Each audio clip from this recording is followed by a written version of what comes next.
Salut les sportifs de salon, cette semaine on parle d'un vrai sport. Je reçois 2 fans de lutte qui m'expliquent pourquoi c'est fantastique de suivre la WWE. Tout ça après ceci.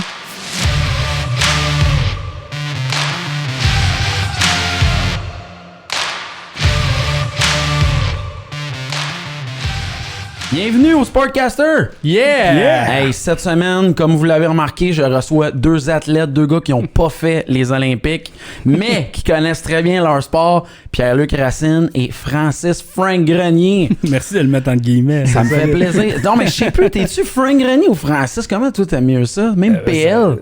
Ça fait des années que c'est Frank, mais si tu m'appelles Francis, c'est mon nom, je l'aime bien, c'est correct. Ok, là je savais pas. Puis toi, t'es-tu PL? Non, moi, je vais par Pierre-Luc. PL, ce serait mon autre identité. J'avais un masque, mettons, genre de luchador. Ça serait LPL. Ratino. Ça, c'est comme moi, il y a eu une époque où mon surnom sur Facebook, c'était Henrik Huard. Mais c'est, tu sais, je pensais que ça passerait inaperçu. Puis ça a été tellement fort. Il y a encore des gens qui me croisent plus tard. « Hey, Henrik! » Puis comme genre ça, c'était mon surnom pour être sûr que les gars que j'arrête me retrouvent pas. Puis ils me disent « Ouais, ta blonde est belle. Belles vacances, mon gars. » Fait que c'était ma façon à moi. « Hey, les gars, je suis content de vous voir. Ça me fait du bien. » Pour moi, vous êtes des gars que j'aime beaucoup. Vous êtes je vous considère des amis, des mentors en humour, mais vous êtes surtout mes mentors en lutte professionnelle. On t'a pris en charge côté Exactement. lutte, on essaie de t'inculquer ça. Hey, je sais pas si vous avez déjà participé à un groupe de discussion de sport sur un truc Messenger, mais moi, je pense que je suis le seul gars en 1 an qui a écrit 4 fois parce que je comprends jamais rien de ce que c'est. Ouais, ça, Frank puis moi, on est dans un groupe de lutte, un groupe chat sur Messenger. Puis à un moment donné, Frank t'a ajouté. Exact. T'as dit « Hey, allô, j'écoutais la lutte il y a 20 ans. » Puis là, je rembarque. Puis on est comme... Mais je voyais Eric, puis il me disait j'aimerais ça la réécouter un peu, puis tu sais, on l'écoutait en gang. Notre groupe, il vient de là. À la base, c'est un groupe qu'on s'invitait à écouter la lutte ensemble. C'est cool, ça. Donc, c'était là que, hey, cette semaine, on l'écoute-tu là, à telle heure, telle place, le kit. Puis, à un moment donné, on t'avait racheté parce que tu voulais te joindre au groupe. T'es venu une fois, je pense. Oui, j'avais écouté WrestleMania. J'avais vu Brock Lesnar perdre la ceinture contre Seth Rollins. C'était mon objectif parce que Seth était comme le personnage que je voulais resuivre. Là, ça allait être la grosse histoire du moment. Puis là, c'était tough pour moi. Là, je partais du niveau où tous les gars qui rentraient dans le ring, je les avais jamais vus. Les noms, le roster, je comprenais rien. Puis là, le monde, il me parlait d'autres ligues. T'sais, on a la ECW, la AEW, puis la ECW. Y a tout ça? Je me trompe-tu? Il y a eu la ECW dans le temps. NXT. Ouais. NXT, ROH, il en manque pas d'alternatives. TNA aussi, Impact, ouais. Ça part d'où, vous autres? C'est depuis combien de temps vous êtes fan? Je veux une date là, épouvantable. Moi, c'est depuis que j'ai 12 ans environ, parce que je me souviens dans le temps, j'avais été loué au Vidéomagie de La Prairie, la cassette de WWF Raw au Super Nintendo. Wow. Puis j'ai comme joué au jeu. Puis je trouvais qu'il y avait le mode dans Rumble aussi, Raw Rumble qui était cool d'ailleurs, Raw Rumble ici. Fait que... puis ce qui était fun, c'est que lorsque tu étais dans l'écran de sélection des personnages, contrairement, mettons, à Mortal Kombat ou d'autres jeux de combat qui sont tous dans les petits carrés, puis après tu sélectionnes qui t'as envie de voir, dans le temps, fallait que tu scrolls l'un après l'autre comme dans un genre de magazine, mettons, puis chacun avait leur propre tune, chacun avait leur propre... genre catchphrase, tout ça. Fait que je suis comme oh wow, c'est comme plus grand que nature déjà.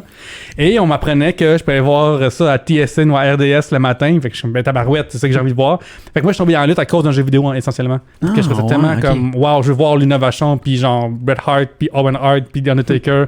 Je veux voir ce monde-là se battre entre eux autres. Là. Ah vrai. Ouais. Ça a-tu la même affaire avec toi? T'as-tu été aux Magie Vidéo de la Prairie? Non, malheureusement, jamais je n'étais là. Mais moi, c'était WrestleMania 10. Fait que je me souviens. C'était en quelle année, tu le sais-tu, ça? C'est de même, non, j'ai aucune mémoire de date en général. En gros, c'était un de mes coachs de hockey qui a fait un party de fin de saison. Pizza, liqueur, tout le kit des parties. On était jeunes, là, tu sais, tout. Et moi, puis un de mes chums, on arrive là. Il était dans l'équipe aussi.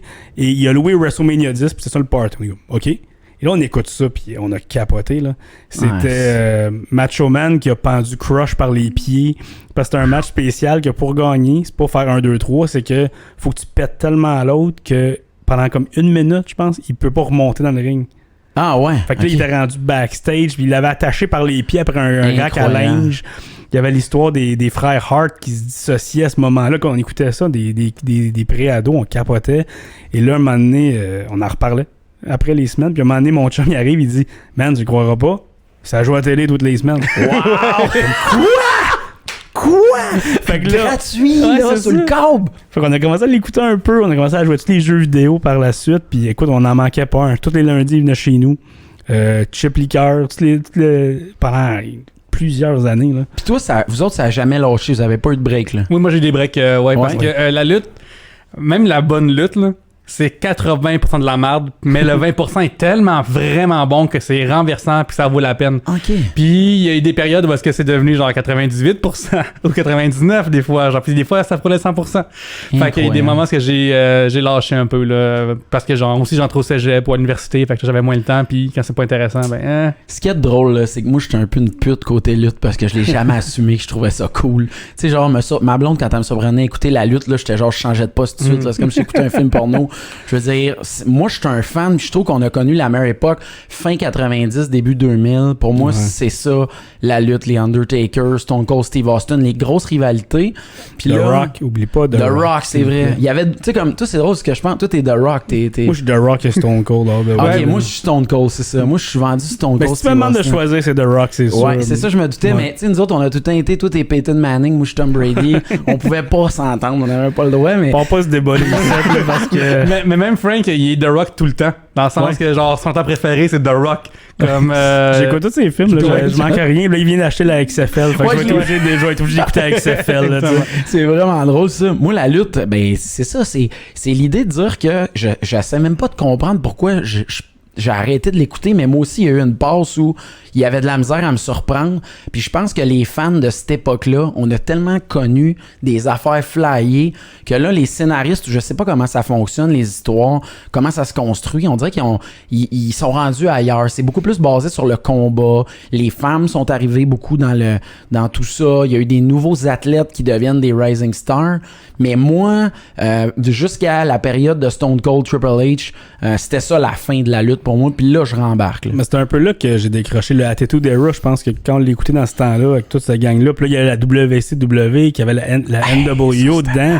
Écoute, on zappait entre les deux, parce que dans le temps, tu peux pas enregistrer comme aujourd'hui. Ben oui. Puis là, tu zappais, t'avais des VHS, t'essayais de rien manquer. Mais après cette époque-là, c'est là, moi, j'ai décroché, puis comme tu disais un peu, c'est la vie. Là, tu vieillis un peu, t'as d'autres engagements, tout ça. On a arrêté, je pense que j'ai pris une pause à 15 ans. 15 ans. J'ai recommencé, il y a 2 ans, au Royal Rumble avec Pierre-Luc. Aussi, on était une petite gang chez nous. J'ai réinstallé le poste. Le jour, après 2 heures avant un Rumble, j'ai installé le poste, puis j'ai fait, c'est le Rumble, je veux l'écouter.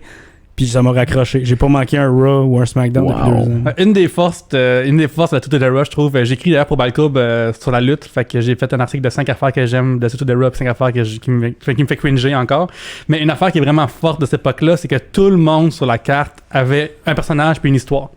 Puis tout cet univers-là était conséquent l'un avec l'autre. Fait que les gens se souvenaient de il y a un mois tu m'as trahi, il y avait des règles de comme telle affaire, puis je m'en souviens encore telle chose. Fait que le show était super conséquent, il était super pertinent, puis ça faisait en sorte que lorsque tu manquais une semaine, c'était important parce que dans une semaine, il se passe quelque chose. Exact. Parce que maintenant, particulièrement dans ces temps-ci, ton WWE, c'est les mêmes combats souvent, semaine après semaine, semaine après semaine, puis ça manque une semaine, c'est pas plus grave que ça parce que c'est la même affaire, souvent. Ben, c'est vrai, tu sais, en ce moment, moi je l'écoute plus par principe puis par fast-forward. Ouais, c'est ça. Et moi, je suis un gros fan de WWE, je suis un vendu, puis ces temps-ci, là, tu pourrais écouter juste les événements genre pay-per-view, tu manquerais rien. OK. Tout l'entre-deux, là, c'est botché. Ben, avec le COVID, ils font ce qu'ils peuvent, mais ils font le strict minimum qu'ils peuvent. Ils se forcent pas bien, je trouve. Là. Ben ça, puis l'année passée aussi, il y a des gros problèmes de scénarisation, principalement parce que Vince McMahon, qui est le big boss, a le droit de veto sur absolument tout. Et c'est déjà arrivé que 2 heures avant Raw, l'émission télévisée du lundi soir, que Vince cancelle tous les plans, on réécrit tout. C'est vrai, ça? C'est déjà arrivé souvent. Mais puis... il a fait ça 2 semaines d'affilée. On s'en parlait beaucoup. Il a fait ça 2 semaines d'affilée que juste avant, comme 2 heures avant, scrape tout, réécrit lui-même tout. Il dit maintenant, voilà le show, puis t'as 2 heures de réécriture et de le présenter aux autres, puis let's go, on le fait, puis on le fait live à télé. Et ça a été les 2 pires Raw de l'année, les codes d'écoute, les reviews, tout. Il a fait, c'est beau de baffeler. Le reste de l'équipe l'a fait, c'était bon, Puis il a fait puis il l'a repris. C'était bon. Parce que tu sais, t'es comme. Là, c'est rendu que quand un monsieur de 73 ans, 75 ans gère une émission de télévision, ben ça a le look de vieux monsieur qui comprend plus vraiment l'actualité ou qui comprend pas vraiment ce qu'il veut faire. T'sais. Autant qu'il y avait des bonnes choses dans Tutu Debra que lui était derrière puis il y avait des bonnes idées. Autant qu'il y avait des choses dedans qui étaient inconséquentes aussi lorsqu'on la regarde. Puis là, il y avait beaucoup d'affaires conséquentes. Là. Faire des règles pour les briser après. Tu peux pas promettre aux gens qu'il va y avoir un draft puis après le briser 2 semaines après. Tu peux pas promettre aux gens que c'est le dernier telle affaire puis après ils le refont. T'sais. Je comprends. Puis la WWE, une affaire qu'elle a faite surtout il y a 10 ans environ, c'est mentir au public. Là. Dire que hey, The Rock, Cena, c'est la seule fois ever. Ayant en tête qu'il va en avoir d'autres après. Ils ont beaucoup menti aussi au public, puis ça, tu peux pas faire ça. Okay. Parce qu'on dit tout le temps, c'est la seule fois qu'ils vont s'affronter. Là, t'es, hey, je l'écoute, puis après, il y en a 4 autres. Mais la prochaine fois qu'ils te le disent, tu fais comment? C'est ça. Ouais, je comprends ce que vous voulez dire. C'est parce que c'est un des rares sports où on dirait que les têtes dirigeantes ils ont un rôle actif dans les grands shows. Là, tu sais, le reste du temps, c'est des figures d'autorité, les dirigeants dans le monde du sport. Mais dans celui-là, c'est un des personnages qui, d'une semaine à l'autre, il paye les chèques, il paye les gars, puis l'autre semaine d'après, il va lutter carrément dans le ring. C'est ça que je comprends. Ouais, ben c'est aussi que, mettons, Vince McMahon, qui est le... Dans le fond, Vince McMahon, pour les gens qui savent pas c'est qui, c'est Vince McMahon Junior. C'est le monsieur que, quand il était jeune, son père contrôlait une partie des territoires de la WWE, de la lutte, en fait. Puis, dans les États-Unis, t'avais différents territoires. Fait que, quand ça marchait, c'est que t'avais un champion en général qui se promenait, puis elle affrontait ton plus grand du territoire, tu sais. Puis, lorsque Vince... Qu'on parle, Vince, il a pris les parts de son père. Son père avait dit, tu touches pas au territoire, ça fait partie de la culture de la lutte. La première affaire qu'il fait, il brise le territoire, il va signer les meilleurs gars par territoire, il se trouve un deal télé, bam, là ça commence à lever, puis là, essentiellement, il est devenu la WWF en backstage du monde. Et... OK. Mais, fait que tu sais, il y a une bonne vision de la lutte malgré tout, même si c'est comme pas. Mais ça a sûrement été bon pour la lutte pareil. Tu sais, je pense que si on serait pas resté dans ce modèle de marché-là, le fait que les meilleurs talents étaient réunis, qu'ils pouvaient interagir entre eux, je pense que ça a sûrement été bon. Tu sais, moi, je vais vous donner un exemple. Moi, une de mes meilleures péripéties de lutte, c'est quand la WWF, à l'époque, avait acheté la WCW, puis que le père-fils sont montés dans le ring pour déterminer l'issue de cette ligue-là. C'était complètement cinglé dans cette période. Ça n'avait pas de bon sens. Ça avait pas d'allure. Incroyable. Puis, mais tu sais, mais Vince et McMahon est un homme cinglé, là. Il est weird, là. Il méprise les gens qui éternuent.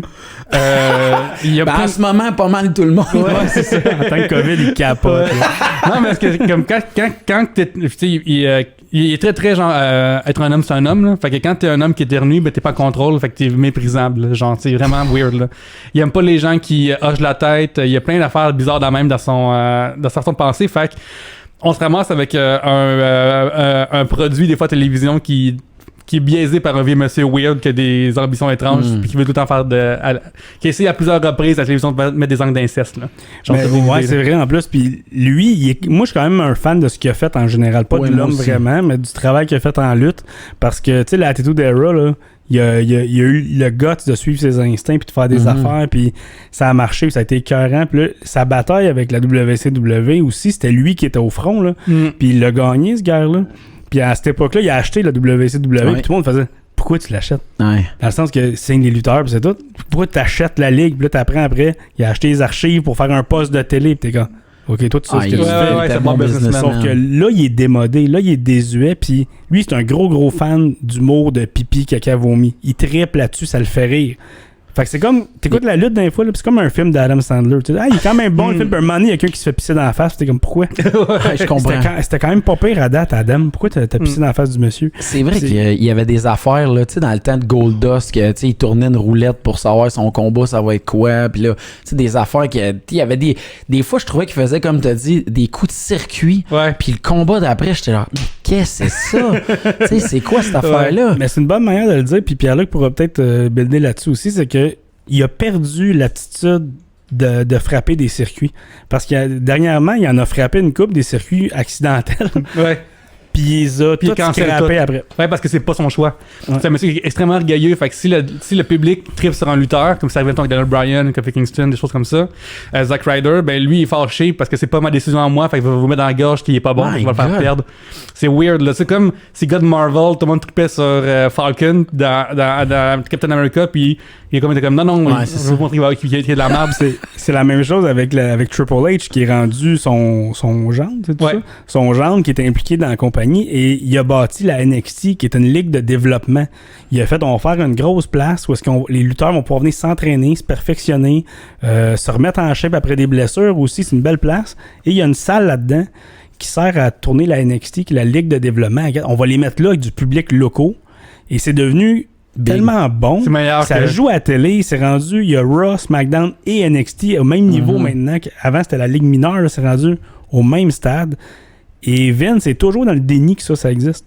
Ou est-ce que Triple H est comme, c'est bon, tu devrais essayer ce gars-là, puis il est comme, non, il l'écoute même pas la NXT de son propre aveu, je pense. Ouais, puis lorsque quelqu'un de NXT va à Raw SmackDown, il perd tout le temps au début, il fait Il a pas le droit il fait exprès de scraper, puis c'est une guerre d'ego qu'on s'en fiche, là, on n'est pas là. Dieu, que c'est drôle. Mais quand il va quitter, lui qui a comme 278 ans, je pense, Ouais. là, quand il va quitter, puis il va sûrement laisser ça justement à Triple H, lui va peut-être le gérer plus d'une manière moderne il pense en lutteur, il pense pas en gestionnaire. Exact.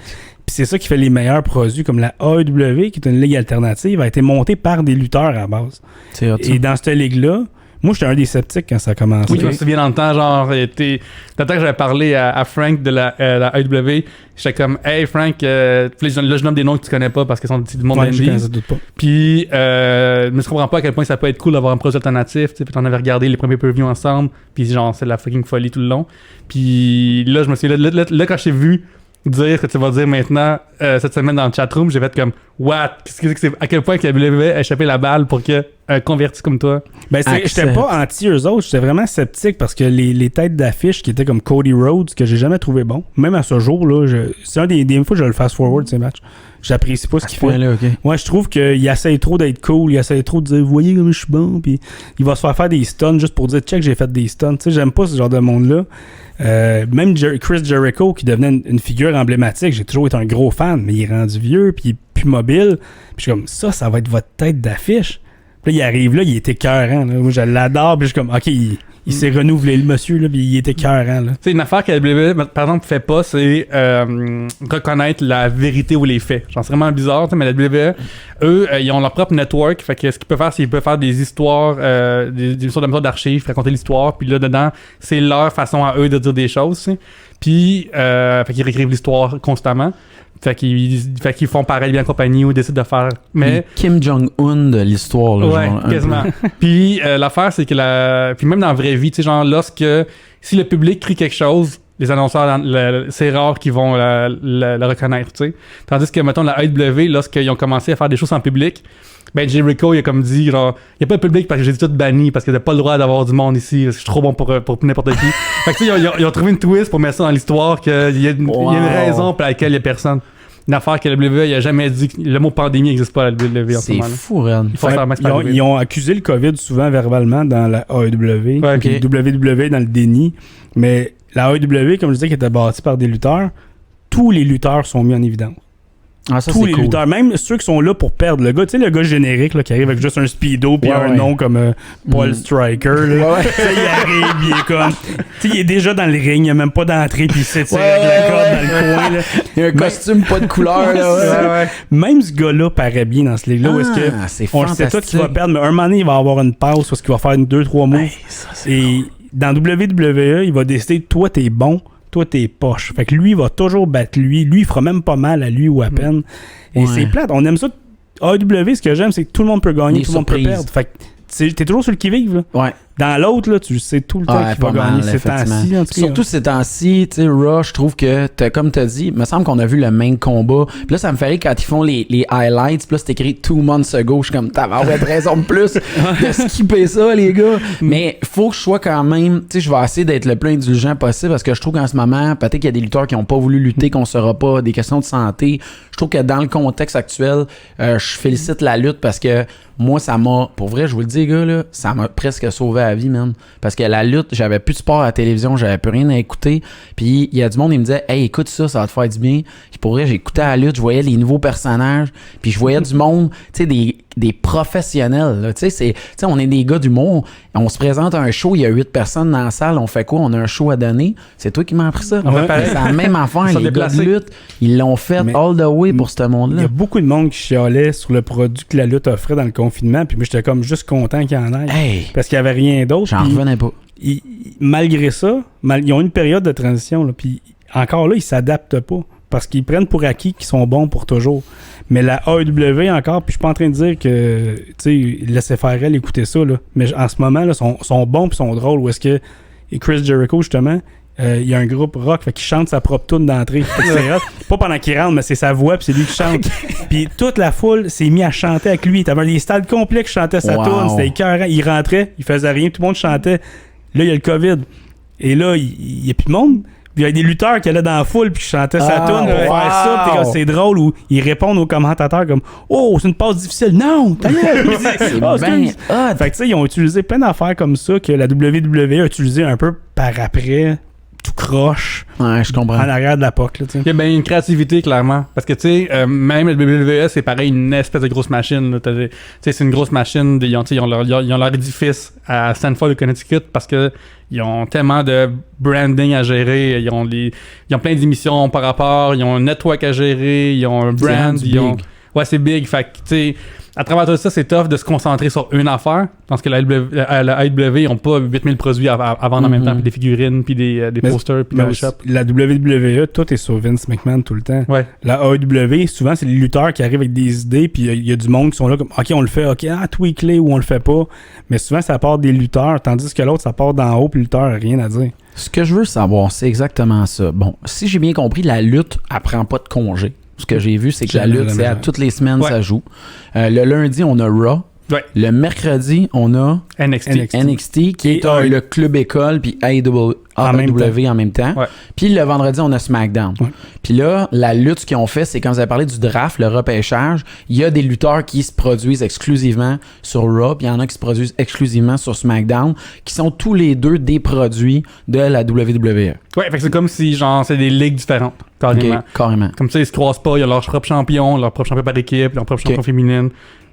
Qu'est-ce qui est préparé dans le scénario? Parce que moi, je comprends pas quand est-ce que vraiment, à la fin d'un show après Raw, les gars s'en vont, ils ont 2 jours de break parce qu'ils ont des bobos, ou vraiment sont déjà en train de répéter une chorégraphie, ou vu que c'est des professionnels, il n'y a jamais de chorégraphie, ils connaissent les dialogues, les promos, puis ils suivent ce qu'on leur demande. Comment ça se passe, ce bout-là? Mais je vais commencer là-dessus parce que, tu sais, tantôt, j'ai dit, moi, je suis un fan de Vince McMahon, ce qu'il a fait dans la lutte, mais je suis pas un fan de l'homme. Mm-hmm. Puis c'est toujours un espèce de conflit intérieur d'écouter son produit parce que j'aime ça, mais j'aime pas le gars. Puis une affaire, je pourrais dire, je sais pas si tu l'as écouté, là, mais c'est Last Week Tonight avec John Oliver. Okay. C'est une émission qui était écœurante en plus, très, drôle, très d'actualité, puis il en a fait une sur Vince McMahon. Et t'en apprends beaucoup sur le monde de la lutte là-dedans. Okay. Où est-ce que t'apprends, mettons, moi, je me posais la même question que toi un peu. Et c'est tous des travailleurs autonomes. OK. Fait que, mettons, il dit tout est payé tant par année, mais il dit cette semaine on est là. Mais c'est le lutteur qui s'arrange pour se rendre, qui book ses affaires. Qui paye le gaz. C'est comme un pilote de NASCAR, là. C'est lui, il s'en va à la prochaine arène, puis il arrive avec ses affaires, c'est comme. Mais je sais pas si un NASCAR, par contre, mettons. Tu sais, un travail autonome, en temps normal, tu peux, genre, mettons, moi j'écris pour Urbania, mais je peux écrire en même temps pour RDS, c'est ce que je fais en fait. Puis, genre, j'ai 2 contrats pour d'écriture, tu sais. Mais la WWE, t'as des contrats d'exclusivité. Probablement, Fait que ce qui se passe, c'est que t'es un travailleur autonome qui passe 10 ans dans la même compagnie qui pour travailler ailleurs. Mon Dieu. Fait que, tu sais, pis t'as pas d'assurance, t'as pas rien, là. Fait que c'est comme une twist. Les blessures, pis tout. Ouais, pis il s'occupe pas des. Les lutteurs qui sont blessés, il les met un peu de côté. Il va s'en occuper un petit peu parce que c'est pas entièrement le Satan, là. Ouais. Mais il les aide pas vraiment. OK. Dans ses. T'écouteras ça, il n'y a aucun plan de retraite, il n'y a pas rien. C'est juste comme son travail autonome à cause qu'il peut profiter des il y a un conditions genre de travail, monopole pour ça. Comme il en manque pas, on s'entend. Mettons, le lutteur Edge, Adam Copeland, dans le temps, il avait fait un très mauvais film, là. Je me souviens plus c'est quel, qu'il avait fait. Puis, à un moment donné, sur Twitter, quelqu'un m'a demandé « Hey, je peux trouver ton film? » Il avait répondu en public, genre, dans une bin chez Walmart, là. Tu sais, à quel point il était courant que ça va pas de la merde. Puis, à un moment donné, quelqu'un a demandé pourquoi t'as fait ça. Puis il dit, hey, comme si je suis acteur, puis je suis dans le guild des acteurs, ben j'ai des assurances qui viennent avec pour une fois. Là. Wow. Fait que tu sais, ce gars-là va faire un mauvais film juste pour pouvoir avoir les assurances qui vont pouvoir lui avoir des traitements. Là. Parce que c'est à quel point c'est. Quand on parlait du scénario, les combats, puis par exemple, justement, l'issue des combats, c'est donc Vince McMahon, à travers un scénario, il doit avoir une équipe importante qui se penche sur ça plusieurs semaines à l'avance. Là, je présume des fois, ils doivent s'ajuster. Puis c'est ça qui mène à l'issue de l'histoire. C'est ça que je comprends. Je pense qu'il y a une époque où il y avait une vision plus long terme que maintenant. Okay. Maintenant, c'est très, très, très court terme. Je pense qu'ils se rendent à 1 mois max, puis c'est tout. Puis, je pense qu'il y avait une époque où est-ce qu'ils pensaient peut-être on est janvier, on va à Mania en avril, comment est-ce qu'on amène ça?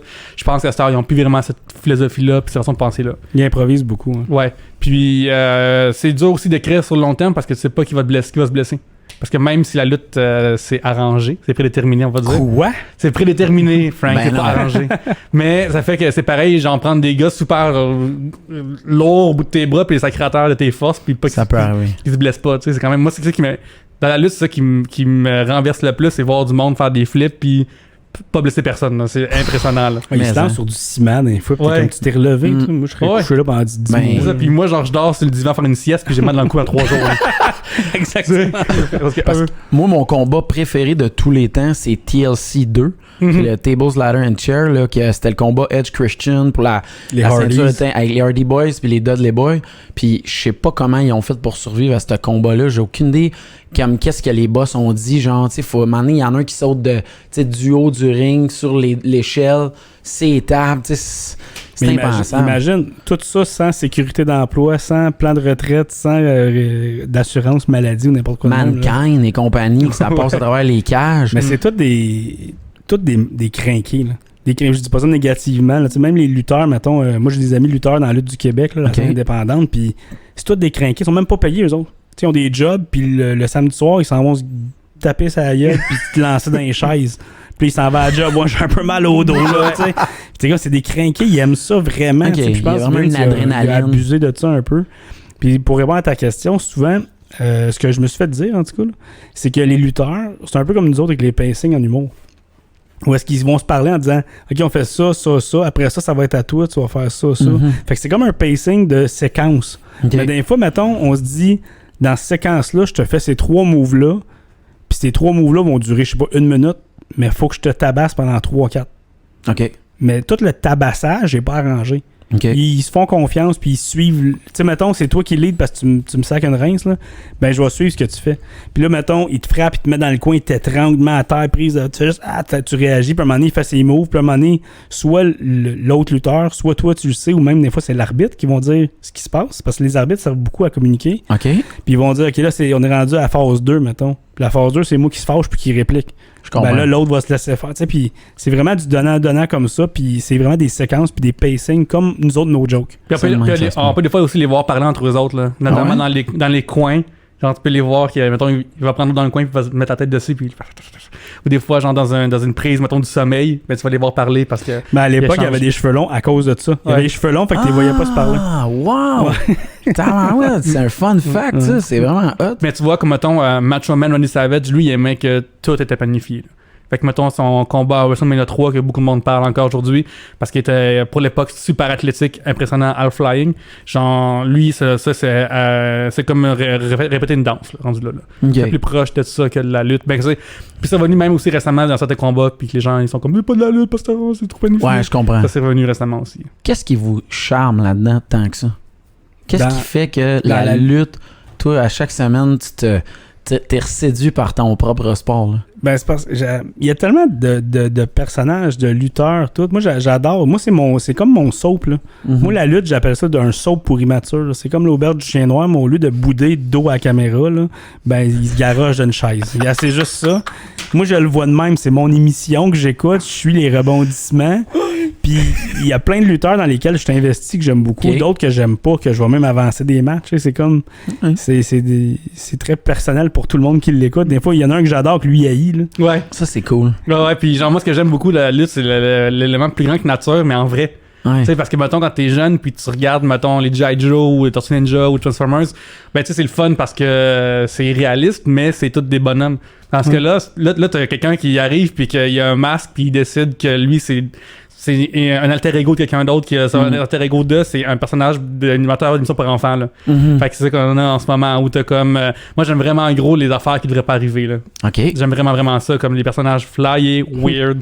Tous les genres de Rock à l'époque, il le faisait aussi pas mal aussi des fois, tu sais. Peut-être il y avait un lutteur super-héros down avec ça tout le temps. J'aime ça. Je pense que si, mettons, on revient au Attitude Era qui est des années 90, un peu, fin 90, c'est que moi, ce que j'aimais beaucoup, c'est que, c'est drôle. Il y a tellement d'humour dans la lutte, le monde ne savent pas. Là. Il y a de l'humour non-stop, là, puis il y a des passes que c'est pas drôle, puis il y a des passes que c'est mourant. Et les surprises, les choses que tu vas pas venir, tu sais, où est-ce qu'il y a quelqu'un qui parle, il y a une musique qui part, puis oh man, lui, il arrive, pourquoi? Puis, mais ces deux éléments-là, c'est juste ça pour que la lutte marche. C'est rire et surprise, puis même ça, il l'échappe. T'as raison. Ouais, je comprends ce que tu veux dire, que ça prend pas tant plus pour que ce soit un bon show, une twist dans le scénario, un enfant qu'on n'a pas venu. Moi, je me souviens, je vous conte une péripétie que j'avais capoté quand j'étais jeune. Il y avait des chums, ils me disaient, écoute, Eric, il faudrait que tu réécoutes la lutte. Et là, il y a le mariage de la fille de Vince McMahon avec un gars qui s'appelle Test. Mais là, Triple H intervient dans le mariage, kidnappe la fille de Vince McMahon.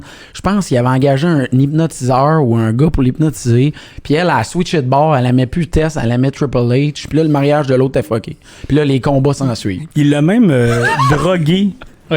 Pour le mettre dans son char pour partir. Comme aujourd'hui, ça passe. Il y a ça. Puis la deuxième que je trouvais qui était ben trop heavy, c'était il y avait une rivalité entre Big Bossman puis The Big Show. Puis là, Big Bossman, il était débarqué aux funérailles du père à Big Show. Il avait intervenu pendant les funérailles. Il avait attaché le cercueil du père après son char. Puis il était parti. Puis le Big Show, il avait essayé d'attraper le cercueil de son père. Qui était embarqué dessus, puis il flyait. Puis là, il a comme tombé, puis ça l'a comme knocké, puis là, il a comme crié, on se revoit à WrestleMania. Quand même, Vince McMahon. Mais cette époque-là, c'est l'époque où il essayait de choquer tout le monde. Avec toutes les histoires qu'on dit, puis je pensais que c'était Al Snow, parce que Big Boss Man, un moment donné, il a fait un souper à lutteur, puis il a dit après que c'était son chien qui avait fait manger. Pis t'es comme, qu'est-ce que tu fais? Puis il y a Katie Vick, c'est ça, on va voir ça n'a jamais arrivé. Une histoire basée sur comme un viol. My God! D'une personne morte. Tu sais, c'était l'époque où il essayait juste de pousser à la limite sans y réfléchir. Ben oui, tu sais, comme que Kane, je pense que c'était une affaire que c'était le frère d'Undertaker, puis il avait joué avec des allumettes puis du gaz en arrière de la grange. Puis là, Kane avait pris en feu, puis il venait se venger 20 ans plus tard. Puis là, c'était rendu qu'il lançait des éclairs, là. Oui, c'est cool, ça, j'ai vraiment aimé ça. C'était fou, cette période-là. Ouais, mais tu sais, t'as pas besoin de te rendre jusque-là. Moi, je suis juste un personnage qui veut quelque chose, puis qui est démesuré. C'est tout ce que j'ai besoin, là. Ok, toi, c'est vraiment dans le personnage, le skin. Moi, je veux, là, que t'as un personnage qui pense qu'il est une grosse élite de Hollywood, qui fait juste des films de merde, mais tu sais pas. Puis il veut que, genre, vous allez m'adorer parce que je suis meilleur que vous autres, là. Okay. Moi, je veux ça. Je veux quelqu'un qui a le cœur pas, puis qui a un cœur de lion, puis qui va pareil battre contre n'importe qui, même s'il va battre, il va se relever tout le temps. Moi, je veux ces affaires-là, puis je veux des entrées incroyables, je veux des tunes le fun, je veux être dans ma douche puis réfléchir à ce qui va arriver lundi prochain, là. Ah wow, c'est très beau comment tu l'as expliqué. Tu sais, pour vrai, moi j'aime le football, mais ce que je trouve beau quand je vous regarde, c'est que je pense aimer plus votre sport que moi. C'est ça que je trouve beau. Moi, l'affaire, c'est que c'est baseball, basketball, football. Ok, bienvenue au Sportcaster, mon gars. Ma blonde, elle capote, elle aime tellement avec. Moi, je disais que j'avais été sauvé par la lutte puis le baseball coréen, mon gars. C'est ça qui m'a sauvé la vie durant COVID.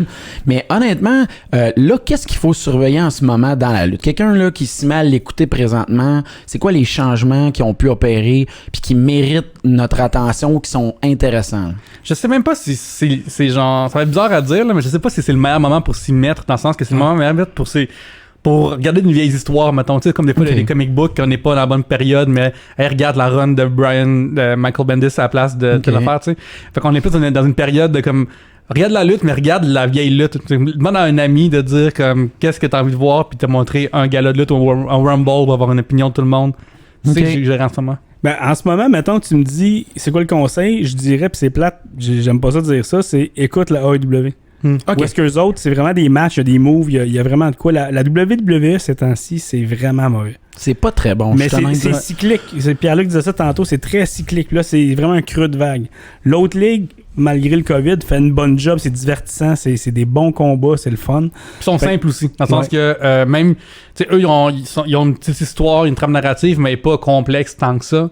Ça permet vraiment de ressortir les personnages puis les combats. Puis les combats sont époustouflants à la Halo Evolution. Ça n'a pas d'allure à quel point que tout le long, c'est des kicks d'en face sans arrêt. Puis ils se renouvellent beaucoup, fait que c'est le fun aussi. Mais si tu parles de changement, quelqu'un qui l'a pas écouté depuis longtemps, là, un des gros changements, je te dirais que ça ressemble au hockey, où est-ce que c'est plus juste des gros gars. OK. Tu sais, avant au hockey, là, c'était juste des brutes. Puis à un moment donné, t'as des petits Martin Saint-Louis qui arrivent, puis tu fais, il me semble qu'il est bon, lui. Ouais, je comprends. Je le frappe, puis il revient, tu sais.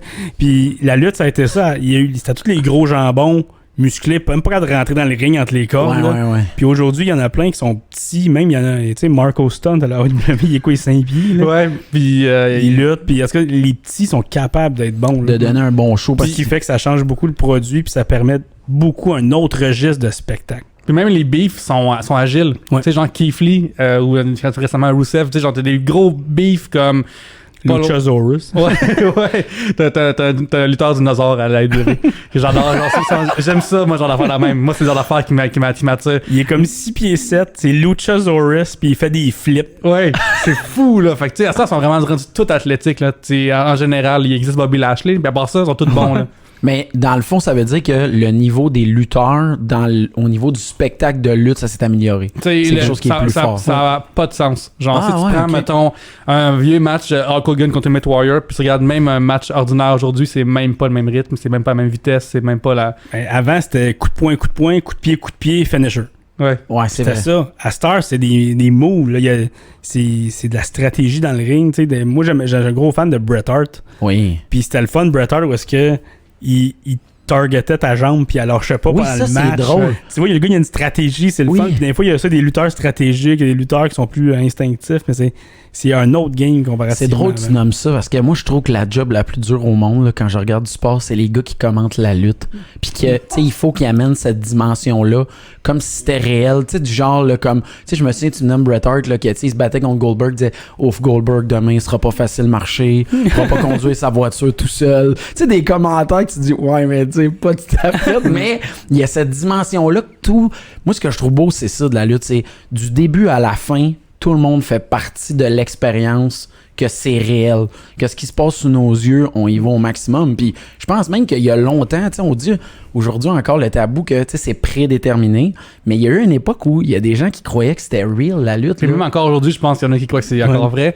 Mais tu sais, une affaire qui est le fun de la lutte, pour genre aimer plus surtout la WWE, c'est que la WWE en général, c'est un show sur la lutte. C'est pas un show de lutte, genre. Fait que c'est un show de. C'est comme les Muppets qui ont la misère à partir le show, là. Puis ça arrive en arrière, genre. C'est un peu le même principe, là. Dans le sens que là, souvent, fait que c'est un show sur la lutte, souvent, la WWE. Je comprends ce que tu veux dire. La AEW, c'est plus un show de lutte, mettons. La NXT, c'est un peu c'est un gala. C'est ça. Fait que c'est parce que, mettons, Raw et SmackDown, là, je me souviens pas la dernière fois que ça a commencé avec un combat. C'est vrai, ça parle tout le temps quelqu'un qui arrive au micro, puis c'est toujours la même formule, c'est toujours la même. Ils osent plus, puis la WWE, ce qu'ils font, eux autres, c'est qu'ils targetent beaucoup les enfants.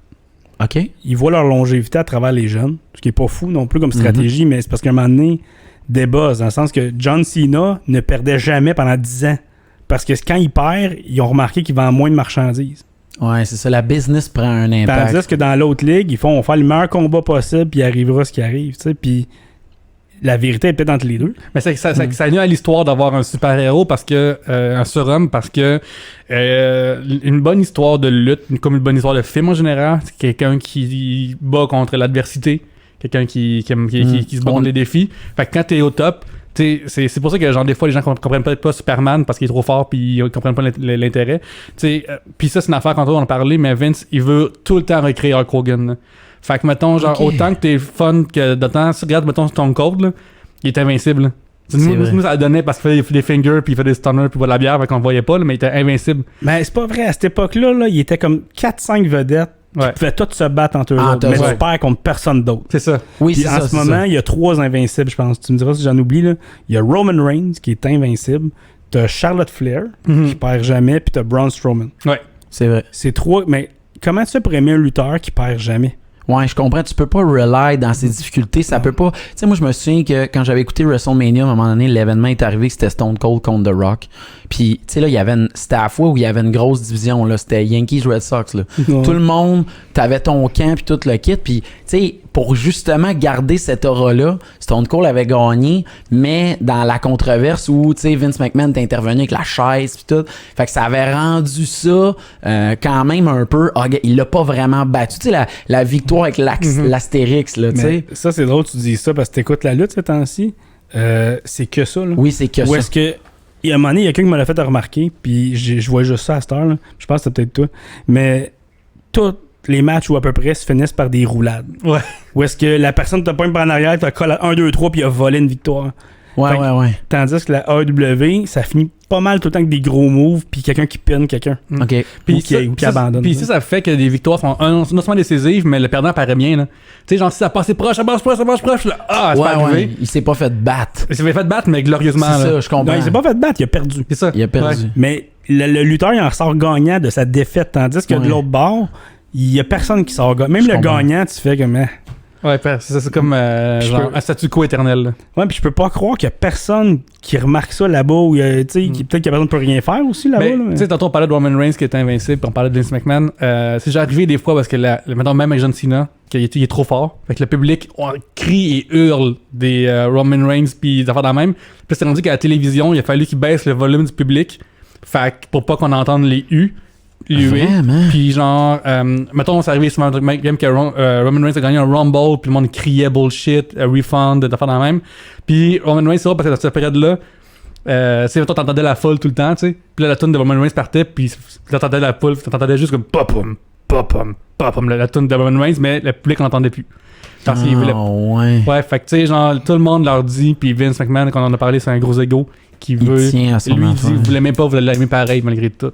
Ça nuit au public. Mais ça a été quelque chose longtemps, ça, là, pendant des années. Où est-ce que... Puis en plus, Roman Reigns, en plus de tout ça, c'est qu'il y a comme 3 moves.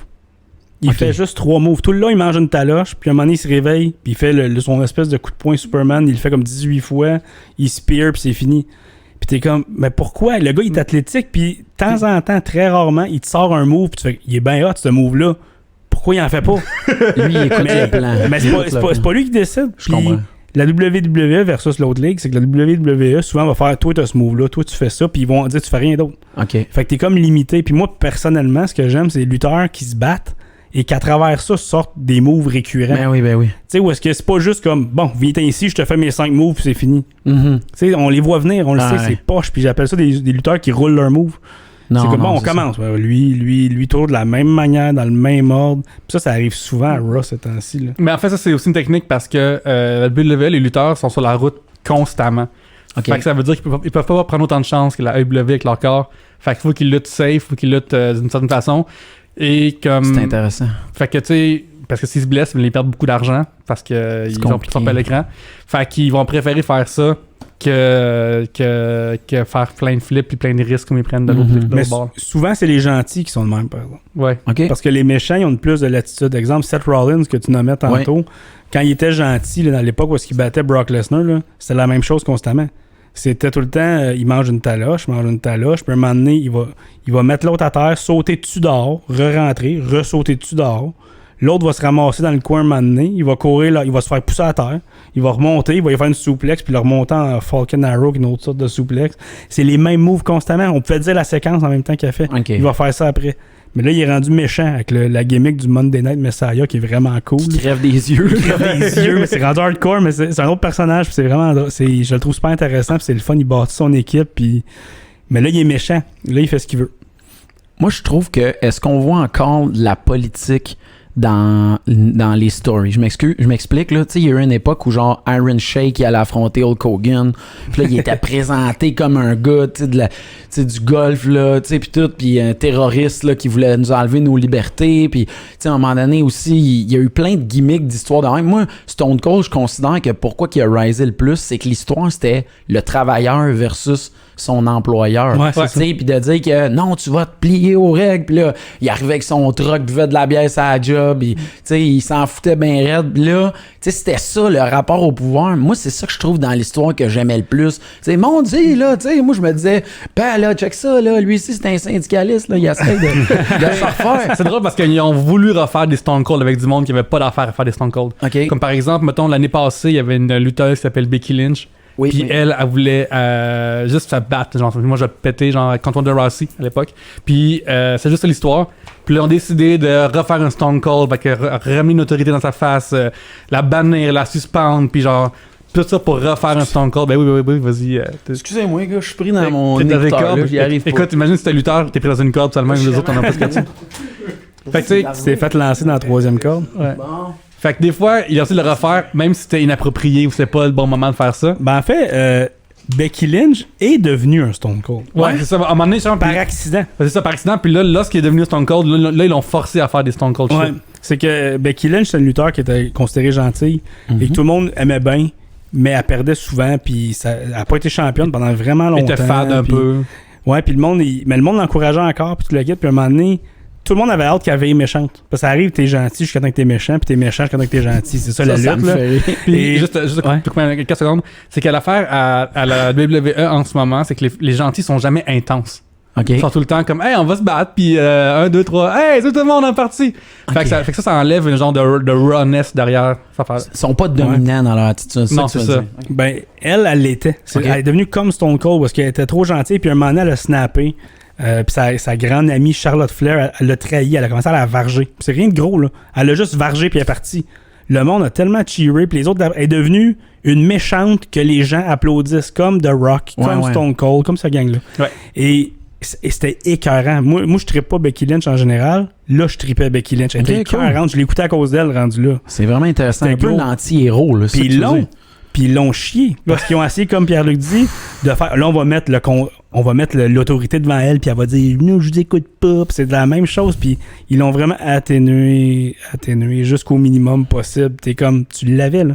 T'avais un coup de circuit que t'as frappé sans t'en rendre compte, Ouais. et tu l'as chié à terre. Un genre de personnage exigeant, là. Tu sais, que tu sais, là, ça va se passer comme moi je veux. Mais des Un Stone peu. Cold, puis des The Rock, là, puis des Shawn Michaels, puis des Triple H, là, Hey, ça. c'est pas fabriqué. Non. Tu peux pas le calculer, ça arrive. Ouais, tu le prends de même. Tu sais, lorsque Shawn Michaels se revire contre voyons, Christy, Cassidy, genre, dans Barbershop, puis il devient lui-même le Brutus Beefcake.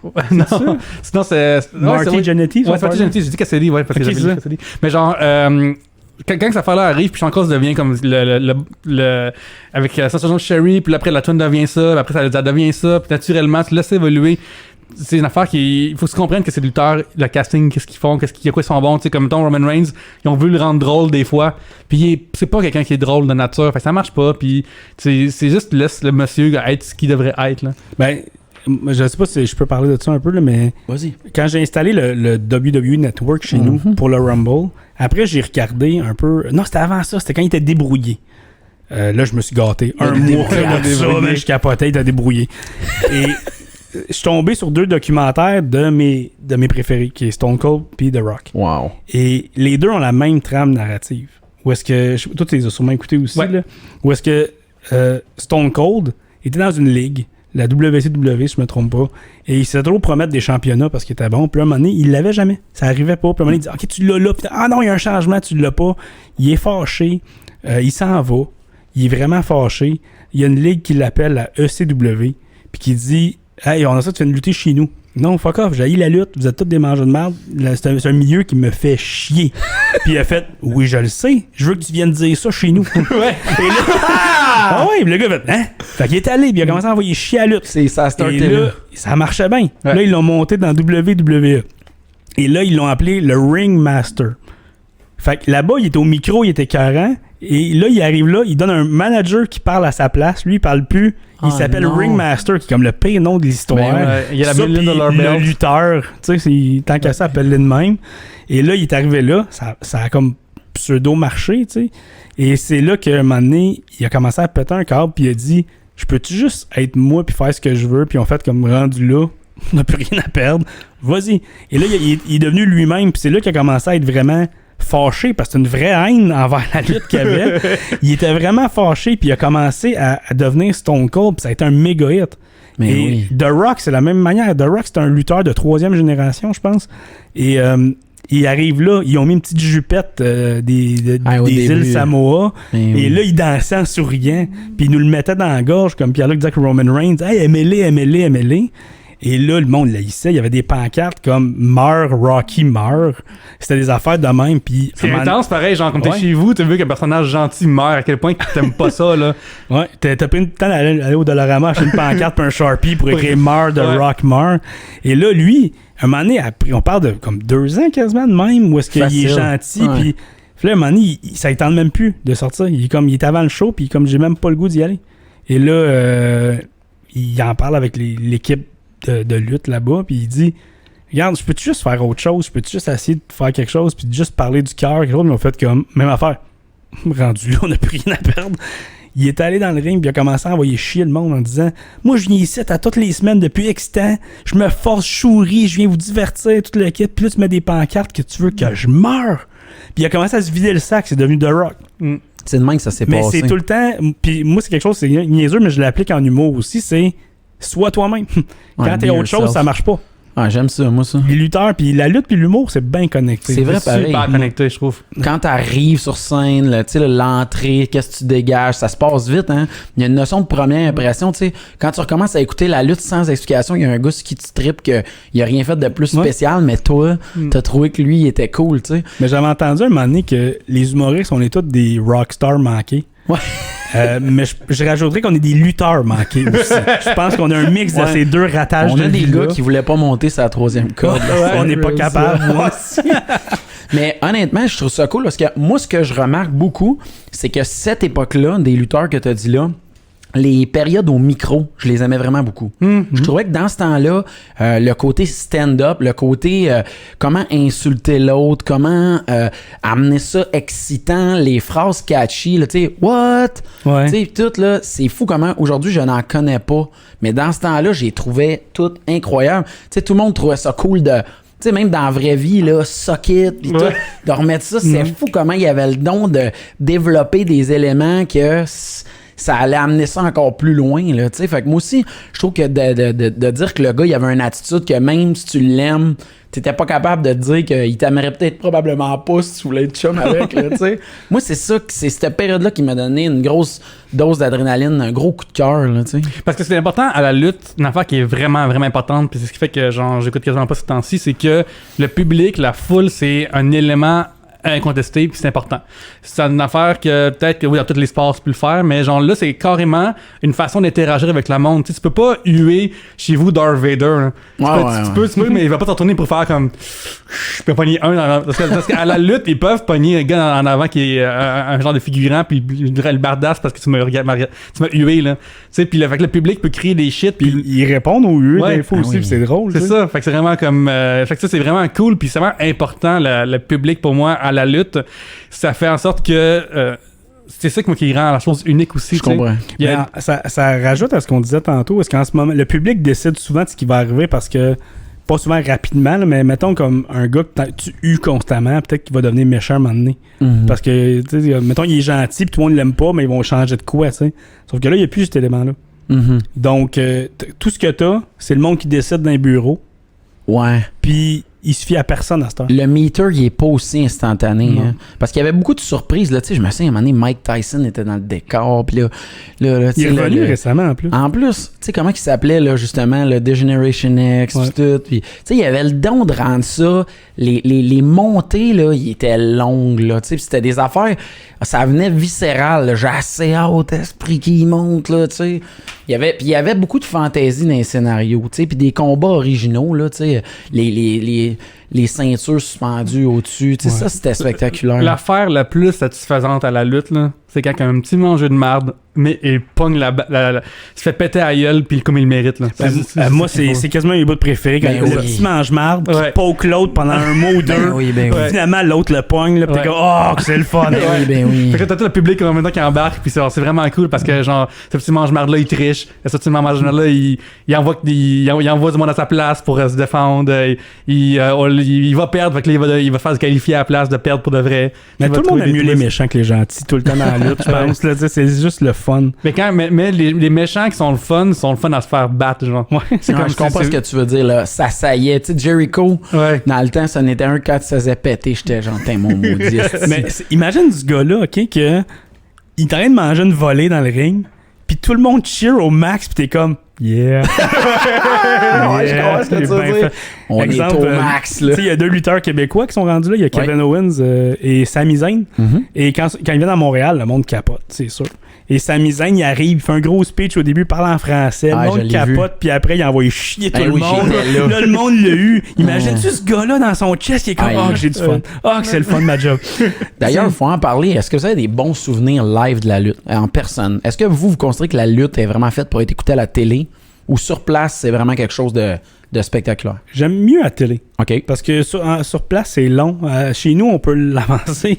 On peut, tu sais. Puis les pancartes, les gens, tout ça. En tout cas, peut-être que je vieillis aussi. Là, je serais moins là-dessus. Là, mais moi, j'étais live au Montreal Screwjob. OK. Où est-ce que Bret Hart s'est fait avoir par Shawn Michaels puis Vince McMahon. J'étais là live. On comprenait rien de ce qui se passait. J'étais allé voir une couple d'événements qui appelaient les événements maison, là, les house shows. C'est des événements pas télévisés. Ils font les mêmes matchs partout de ville en ville, mais c'est ça le show. Ils rodent leur c'était le même. C'était cool. C'était le fun, tu sais. Mais comme, mettons, moi, je trouve qu'en vrai, c'est généralement meilleur si t'es assez proche. Dans le sens que, mettons, quand je suis allé au Rumble, quand je suis allé à Mania, j'étais vraiment très loin. Fait que tu finis par regarder ces écrans rendus là.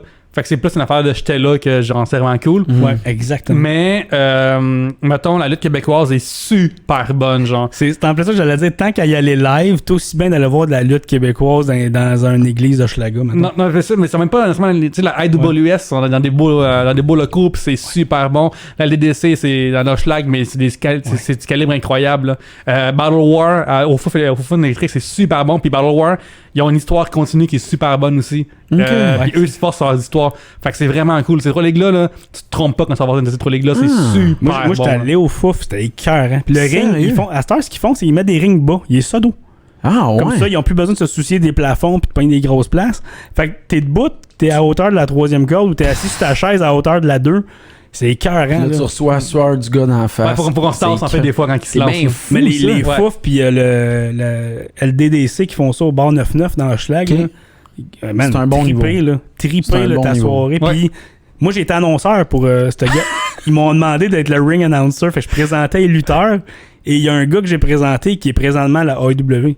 Hein? Ouais. C'est bien écœurant. C'est cool, je le vois là. Puis comme, j'ai aucune connexion. Je pense même pas que j'y ai parlé là-bas. Non, mais il y a un attachement d'avoir vu. On le sait à quel point c'est tough de monter. Tu sais, tous les gars qui sont devenus des superstars, je comprends pourquoi aussi ils veulent pas quitter. Ils ont travaillé tellement fort pour se rendre là. Tu sais, comme tu disais, j'écoutais des documentaires. J'étais genre, my God, c'est infaisable de se rendre à WWE. Puis le calibre montréalais est vraiment bon. Tu sais, même à Québec, genre la SPW, c'est vraiment comme. J'ai vraiment trippé quand j'y étais. Là, c'est vraiment cool. Là. À la lutte locale, là, et du même calibre, sinon même supérieur par moment. Là, c'est ça. Ils ont tout appris du indie. Mais je trouve le Québec a la lutte dans son ADN. Ça a été gros tout le temps. Là, avant que je sois né, là, c'était gros. Là, des Édouard Carpentier, là, des affaires là même. Puis c'était André the Giant, le géant ferré, tout. Ça pognait ici. Là, puis à un moment donné, il y a eu un creux de vague.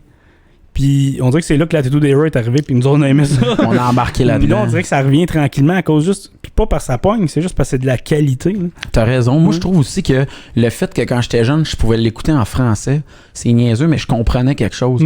En anglais, pour nous autres, c'était dur, tu sais, de suivre ça. Puis, tu sais, on parlait de ça avec d'autres invités, qu'il y a des sports comme le football ou le basket. C'est pas des sports qui avaient été francisés nécessairement tôt quand j'étais jeune, mais ça faisait qu'on comprenait rien. Tu sais, on n'avait pas. Mais la lutte, la famille Rougeau, tout ça, je me souviens quand je pognais ça à la télé, puis les entrevues, même des fois, je me souviens que les Québécois avaient leur accès, ils posaient leurs questions en anglais, ils revenaient au micro et ils nous le traduisaient en français. Ouais. Je trouvais ça tellement hot, tu sais, je me disais, il y a accès, là, il a dit Undertaker, là, il a expliqué, là. Il nous l'a expliqué à nous autres. Les autres, ils devaient rien comprendre, mais tu sais, c'était hot, tu sais, l'époque de Yokozuna, pis tout ça. Pis... c'est ça, puis moi, je pense que la lutte, une affaire qui est le fun, c'est comme, quand t'es là, c'est tout le temps meilleur parce que je suis un autre peut se retourner de bord, là. Puis faire comme pourquoi tu me dis ça, ou genre voir une pancarte puis à déchirer, puis une fois plus c'est faire partie du show qui est important. Ça fait vraiment une grosse dimension importante de la lutte pour moi, le public. Puis quand t'es là, c'est clair que si t'es en troisième rangée parce que t'es en train de voir genre Benjamin Toll contre Falco, ben c'est comme cool parce que les deux sont super bons, sont super talentueux, puis tu peux leur faire des fingers, puis ils vont faire des fingers en retour. Wow. Parce que genre si t'es dans les rouges ou je sais pas trop, au deuxième étage de Centre Bell, ben Tu le vis pas. tu le vis, mais un petit peu moins. Là. Pas pareil. Moi, je l'ai vécu les 3 places. Je l'ai vécu. Regarde, je vous compte mon anecdote, là. J'ai 13 ans. Tout le monde m'a dit « Ah, Raw est à Montréal à soir. » Puis là, mon beau-père, il a fait comme le move de beau-père ultime. J'arrive à la maison, il me dit « Hey, Rick, j'ai 2 billets pour que tu ailles à la lutte Raw à soir. » Puis c'est le lendemain de WrestleMania. Oh! Fait que là, en plus, j'arrive là-bas, puis les gars, tenez-vous bien, je passe à la TV, je suis genre le premier rangé sur le coin de la descente. Puis le combat, le main event, c'était Scott Hall puis Kevin Nash contre Hulk Hogan puis The Rock. Tu sais, j'ai high five The Rock, tu sais, puis c'est la première apparition de Brock Lesnar. Puis tout ça, j'avais vécu ça. C'est là que vraiment la lutte pour moi, ça avait pris. J'avais trouvé ça impressionnant. Puis c'est là que je disais à ma mère la phrase non, ils se font mal pour vrai, là, tu sais. Les gars pétaient des poubelles. Je disais, non, mais ça fait mal pareil, là, je l'ai vu, là. Fait que moi, c'était là mon premier événement. Puis comme tu as dit, j'ai fait un finger, je pense que c'est Paul Bérère ou Paul Heyman, je pense, c'est ça son nom? Les deux, c'est les managers, ouais. Probablement Heyman à cette époque. Heyman, j'ai fait un finger, puis m'en avait fait un, moi aussi. Puis là, j'avais peur qu'ils me reconnaissent, tu sais, il y avait aucune chance qu'ils me revoient. Mais à 13 ans, j'avais un peu peur de me faire péter à la gueule, pareil. Ouais. Mais c'est ça qui est drôle, vraiment. Là. Moi, j'avais eu Bob Backlund dans un house show qui était allé dans le public parce que le monde l'envoyait premier. Il fait ah ouais, puis il était dans le public, puis il était avec son petit saut, puis il engueulait le monde, puis le monde l'engueulait. Puis je suis comme, est-ce qu'il doit avoir du fun en ce moment, ce monsieur-là? Ouais, moi j'ai été gérant pour Benjamin Toll à NCW une fois. OK. L'histoire rapide, c'est que eux ils sont les méchants de Montréal en fait, là, parce que le Montréal on est meilleur, fait qu'on a le Montreal Elite, tout ça. Puis moi je m'étais fait un t-shirt avec le logo du Ashton dessus, avec un bar dessus. Puis c'est ça, la public de la lutte d'après-midi à Québec, peut-être qu'ils écoutent leur radio, mettons que c'est genre des agrammes de veine qui sont pas mal centrés. Fait que je voulais jouer là-dessus, fait que mon nom c'était Enrique Bixi. Comme ça j'avais une partie Enrique Bixi, comme ça j'avais une partie de Montréal. Film de Montréal Bixi genre. Wow! C'est drôle. Puis fait que là je me promenais, puis là genre je disais des affaires au micro comme vos têtes sont vides comme ça de Vidéotron, des affaires dans le même genre. Notre équipe de hockey est meilleure que la vôtre. Puis ce qui est vraiment drôle, c'est que hop, vous n'avez pas, c'est vrai. Puis là, le rempart, ça compte pas. Puis là, genre, d'affaire dans le même. Puis là, puis il me huait tellement fort que j'avais crié dans le micro. J'entendais même pas, genre, si le micro marchait tellement assez fort. Puis pendant le match, je me souviens, les gens me regardaient avec une haine tellement profonde, là, que j'avais tout fait. Il y a des moments que j'étais comme crime, j'ai pas vécu ça depuis que je suis enfant puis ton frère te déteste là. Tu sais ce genre de level là de vraie haine là, de comme là il y a pas de règle puis je vais te sauter par dessus là. Moi j'ai jamais vécu ça parce que je suis un gentil. Moi, c'est un méchant. J'ai lutté une fois moi, j'ai lutté une couple de fois mais vraiment une fois pour vrai. Moi puis Martin Vachon contre Benjamin Toll et Box Bellemare. Wow! Et c'était Humomania, là, des humoristes contre des lutteurs. C'est fou parce que exemple moi dans notre match, c'est moi qui mangeais le plus gros de la volée. Puis tout le long, j'essayais de taguer Vachon. C'était ça l'histoire du match. Puis les méchants, ils me tiraient le pied quand j'étais proche, toutes ces affaires de même.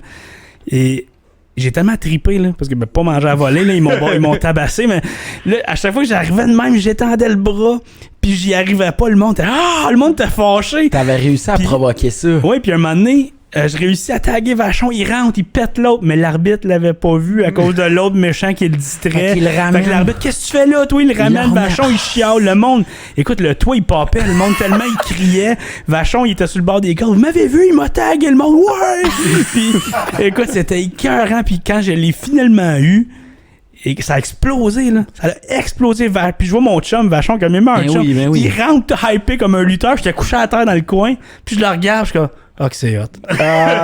C'est hot. C'est des rêves de petits gars qu'on vivait, là, tu sais. Parce que tu vois, ça, c'est bon. L'injustice, c'est très fort dans la lutte. Puis, tu sais, même toi, t'as vu ton personnage, tu l'avais basé sur un élément politique. Tu sais, Montréal, qui arrive à Québec, il rit d'eux autres. Tu sais, ça, là, ça vient nous chercher même quand on le sait que c'est pas real. On a fait... moi puis Mike Patterson, qui est un autre humoriste, on était engagés pour organiser un gala de lutte à la Humomania un peu. Pas la même chose, mais un gala de lutte avec humour, mais en Acadie. On a fait ça, à Moncton. OK. Et c'était écœurant. Mike Patterson faisait le general manager de lutteur. Puis il arrivait là en disant ici là c'est franco puis anglo, mais nous on haït les franco. Il était entièrement anglo, mais t'as du monde là-bas comme ils sont comme littéralement d'accord. Eux autres, ils voient pas le dos. Ouais, il y a plein de monde il a joué là-dessus tout le long. C'était drôle, à la fin, il se fait baisser les culottes, il y a des bobettes roses avec des cœurs, tout le monde riait de lui, mais c'est juste des petites niaiseries, tu veux juste rire du gars en avant, puis de l'envoyer chier, puis de l'applaudir, c'est juste ça qu'on veut. C'est vrai que c'est léger, c'est ça qui est hot. T'as raison de dire que l'humour, ça prend sa place. Moi aussi, tu sais, c'est quand tu m'avais montré le gars qui avait jamais gagné. Tu sais, il y avait un lutteur qui avait jamais gagné de sa vie. Tu sais, dans 200 quelques combats. C'est Kurt Hawkins. Puis là, on écoutait ça, tu disais, Eric, ça se peut qu'asseoir, par exemple. Il gagne son premier combat. Puis là, on était excités de voir la première victoire d'un gars qui a jamais gagné. Mais il avait déjà gagné, mais il y avait une série comme de 200 défaites d'affilée. Puis c'était rendu ça son personnage. Où est-ce qu'il était là, puis tout le monde apprenait, c'est le gars qui gagne jamais, puis le gars était là, je vais essayer à soir. Puis c'est ça qui était drôle, puis il faisait toujours comme, il passe proche, puis ah non, là l'autre il s'en défait, puis là il le bat après, t'es comme, il aurait pu gagner. C'est ça comme, tu sais, il y a des personnages qui sont basés sur le fait qu'ils sont poches, tu sais, il y avait le B-Team dans le temps. Ouais. C'est juste que eux ils gagnaient par accident carrément, là. Fait que c'est genre des circonstances font que c'est tellement le fun, c'est tellement épais, tu sais. Là, genre, il y a beaucoup de monde qui trouve que la lutte devrait être sérieuse, puis moi je suis dans l'autre bord complètement, là, mais parce oui, que je trouve ça drôle, c'est éclaté. Moi, j'aime le côté, ils se prennent au sérieux. Tu sais, c'est comme, tu sais, des fois, là, quand Undertaker va donc nous vendre de la noirceur, pis tu sais, là, quel point sa vie est dark, pis tu sais, il est tout le temps en moto partout où il va, pis tu sais, moi, je trouve ça drôle, à la limite, le côté relax, là, tu sais, mais, tu sais, c'est vrai que ça fait cocasse, tu sais. Ben, je trouve que c'est les moments épais qui font que les moments sérieux sortent. Ouais. Puis comme, mettons, moi, dans ma vie, un de mes temps préférés de tous les temps, c'est Kurt Angle, parce que lui, dans une même promo, il pouvait être comme, ah, là, non.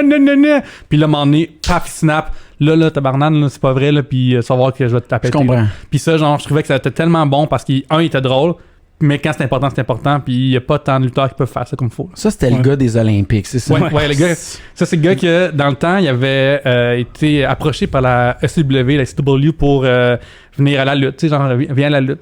Puis ça, puis lui, il a un gros background quand même chrétien, tout ça.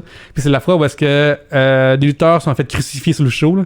Il a fait comme, je veux plus jamais que vous dites mon nom, je veux plus avoir rien à faire avec vous autres. Puis lorsque Vince McMahon l'a approché, il avait dit, je peux venir à la lutte, mais moi, je perds pas.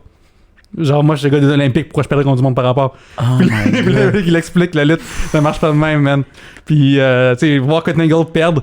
Après la première fois à World Rumble 2000 contre Taz, à la fin il pleure parce qu'il a perdu, tu sais, puis c'est vraiment cool parce qu'il a enfin perdu le petit maudit. Il l'avait fait de même. Ouais. Ça, faut en parler des événements importants pour les gens qui connaissent moins ça. Il y a plusieurs événements dans l'année qui sont quand même très attendus, dont le Royal Rumble, dont WrestleMania. Est-ce qu'il y en a d'autres qui sont nouveaux, qui méritent mention dans les main events là? Tu sais, le Horror Show, moi j'avais jamais vu ça. Non, mais ça, on n'en parle plus là. Mais c'est un peu comme le tennis. C'est que il y a des événements non-stop, mais il y en a 4 gros. OK. Il y a le Royal Rumble qui est généralement en janvier, c'est ça, fin janvier. Puis ça, le Royal Rumble, ceux que ça va dire quoi, c'est qu'ils sont 30 lutteurs. Pour perdre, c'est pas 1, 2, 3 ou abandonner, c'est que tu te fais garrocher par-dessus la troisième corde. OK. Puis tu touches à terre. Fait que ça, c'est le Royal Rumble. Qui souvent, cet événement-là va décider ça va être qui ceux qui vont avoir des chances au titre à WrestleMania qui est souvent début avril. Mm-hmm. Fait que ça, c'est le début de l'année, c'est les 2 gros. Après ça, t'as SummerSlam qui est souvent au mois d'août. Et après Survivor Series qui est quoi en octobre? Ouais, c'est ça. Novembre, bout de l'Halloween. Mais tu vois, mettons de nos jours, je dirais qu'il y en a un qui a remplacé Survivor Series qui s'appelle Money in the Bank. Ouais. Je connais pas ça. Ça, essentiellement, c'est un match à échelle. Où est-ce qu'au bout, ça tient une valise que vous t'allez chercher. Et lorsque tu as la valise, tu as le droit d'avoir un combat au titre quand tu veux, genre. Fait que tu as le droit de... Le champion, mais ça va péter par 4 personnes. Puis là, tu cours vers le ring de ta valise, puis OK, c'est maintenant, là. C'est maintenant, je vais mon combat. Fait que là, l'arbitre sonne la porte, puis sonne la cloche, puis bang, nouveau champion. Ah, fait qu'il y en a qui ont abusé de ce pouvoir-là. Ouais, il y en a qui ont gagné le titre comme ça. Puis c'est drôle parce que le gars, il a sa valise de... T'as une chance au titre que tu veux, quand tu veux. Mais il gagne, mettons, je dis n'importe quoi, je sais pas c'est quand, mais il gagne, mettons, en avril, puis il va l'utiliser en janvier, février. Okay. Ben, fait que même nous, on oublie qu'il l'a, là. Il l'a gardé longtemps. T'as un match de champion. Mais ça, je dis n'importe quoi, OK? T'as The Rock contre Stone Cold, à l'apogée de leur carrière. Mm-hmm. Stone Cold est champion. Ils se pètent la gueule. Ils sont en sang, les deux. The Rock gagne.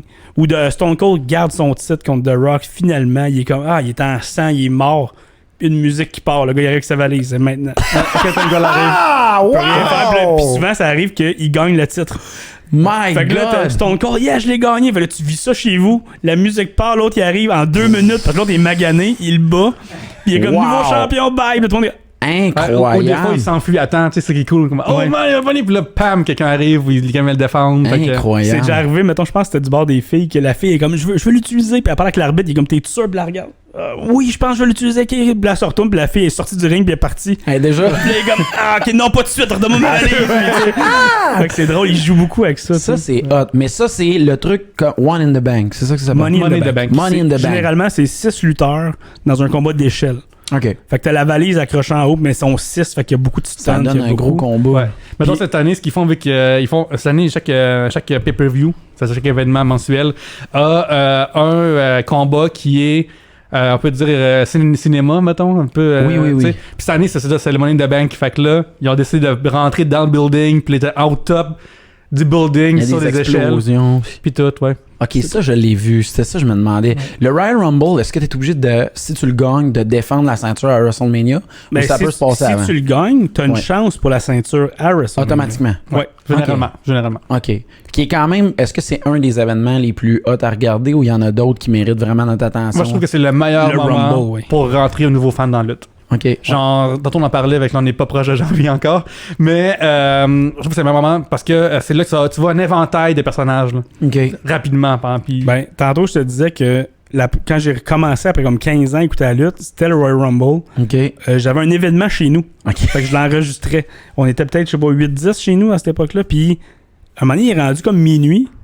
Puis il y a un gars qui me regarde, t'as enregistré Rumble, t'es un autre fan de lutte. Et là, je dis, ouais, il dit, on le met dessus. Puis j'ai fait, le monde fait juste jaser, je vais le mettre en background. Finalement, tout le monde l'écoute. On s'est couché à 5h du matin. Du monde qui n'a jamais écouté la lutte, on capoté. Puis c'est le monde à qui on l'écoute à toutes les semaines depuis 2 ans. Puis une affaire que moi je fais au Rumble, que j'introduis quand on écoute ça, ensemble, cool. On fait la loterie du Rumble. Ah, c'est ça, je me doutais. Ouais. Est-ce que c'est hot, ça? Ouais. Fait que vous mettez des prix pis tout, pis qui gagne? Wow! Fait que là, tout le monde met un montant, pis là, il y a comme 30 participants, ben on divise les 30 participants au hasard. Fait que là, t'es l'entrée numéro 8, au fois t'es le numéro 27, oh, je suis bassé. Tu piges pas un lutteur, tu piges un numéro. Okay. T'es dans le numéro 8, quand c'est rendu au numéro 8 de rentrer, t'es comme, ah ouais, let's go, Stone Cold. Le vieux qui revient, pis ah non! Ou un membre sur deux d'un tag team, t'es comme, ah non, là. J'ai Jay Uso, là. Okay, là. C'est vraiment drôle, ça. Fait que vous vivez ça vraiment en communauté pareil. Là, depuis le confinement, non. Puis moi, ça me manque personnellement. Là, parce que c'était mon rendez-vous social plus de la semaine qui était comme... Tu peux pas me l'enlever. À chaque semaine, on l'écoutait. Ou au moins à chaque mois, les événements. Puis on est rendu aussi avec des running gags. Puis, mettons, il y a des présences de Denis souvent qui est là. Ouais, ça me fait rire, ça. Ouais, comment ça? Parce qu'il arrête pas de dire... il y a bien des coups de genoux. Bien, nous autres, Denis, ça fait comme le prénom Denis. Ouais. Mais à chaque fois, il dit comme, oh, Denis directly in the face. C'est comme, ah, Denis. Ouais. Puis des fois, t'imagines un Denis qui arrive. Ouais. Le commissaire, le rôle du commissaire, c'est quand même quelque chose qui revient, qui est méconnu, qui ont réussi à rendre ça utile dans l'histoire. Est-ce que c'est encore quelque chose d'actualité, que c'est un gars que, tu sais, il pouvait forcer des gars à se battre contre quelqu'un qui peut pas battre ou des affaires? Tu vois, ça, c'est l'ultime. C'est un show sur un show sur la lutte. Okay. Fait que comme ça, genre, t'as le directeur, le commissaire, le general manager, des fois ils changent de nom. Puis c'est avec lui il décide comme si c'était de l'histoire. Fait que décide que lui il va te battre contre lui. Puis que non, vous lâchez vous touchez pas avant Unforgiven, mettons, tu sais. Okay. Ça va être. Moi, personnellement, là, j'adore ça quand il y a des general managers. Faut que tu les choisisses comme il faut. Mais tu sais, à un moment donné, justement, c'était Stone Cold qui peut plus lutter. Mais il est venu être general manager. À un moment donné, c'était Mick Foley, là, Mankind. Oui. Des choses comme Kurt Angle l'a fait longtemps. Il était calme. Bon. Puis Kurt Angle, quand il le faisait, là, c'était toujours tout le monde qui arrivait en même temps. Mais là, puis il était comme, ah, lâchez-moi. Puis c'était ça son rôle. Puis c'était le fun, là. Comme... Mais là, ils l'ont complètement enlevé, sauf dans la NXT, je pense. Ouais, c'est ça. Parce que aussi, c'est une affaire que tu peux abuser de, qui devient genre lassante d'avoir. Ça fait 20 ans là, qu'on a des general managers, fait que là, on a pas tout vu ce qu'on avait à faire avec eux autres, fait qu'il faut qu'il y ait une raison d'en avoir un. Là. Je comprends. Parce qu'on dirait que là, ce que je remarque, c'est qu'il y a beaucoup trop de ceintures, là, je comprends plus rien au terme. Tu sais, le Universal Championship, le American Champion. Il y en a 3 ou 4. T'as les 2 champions de Raw et SmackDown. Oui. T'as les 2 champions un peu en dessous. Fait que t'as Intercontinental qui est rendu à SmackDown. T'as le US Champion qui est rendu à Raw. Et t'as les tag teams. Okay. C'est pas mal ça la base. Et le féminin aussi. Puis ils ont mis au féminin. Fait que là, t'as 2 championnes. Puis t'as les champions par équipe qui peuvent varier de bord en bord. Okay. Et t'as aussi un autre championnat qui est 24/7 que le concept, c'est que le champion peut se faire défier tant qu'il y a un arbitre. quelqu'un peut venir te battre. Fait qu'ils font plein de petites vignettes. À un moment donné, il l'a perdu dans un talk show. Ouais. OK. Ça, c'est MVP, ça, c'est ça? Non, c'est R-Truth qui l'avait. Hein. Okay. Là, c'est rendu Shelton Benjamin. Mais R-Truth, à un moment donné, il arrivait sur un talk show. Puis il y a un lutteur qui arrivait, qui le pinait. Il était allé à Fox Sports, à un moment donné, puis l'annonceur de Fox Sports le pinait. Suite après, R-Truth le repinait, puis il est comme j'ai failli l'avoir, ton Gronkowski l'a eu un moment donné. Oui, c'est vrai. Ouais. Fait que tu sais, c'est plus un facteur comique qu'autre chose, cette ceinture-là. C'est très cocasse. Ça comme là, il y a des ninjas qui courent après la ceinture. Ça, j'ai remarqué ça, ouais. C'est normal, ça.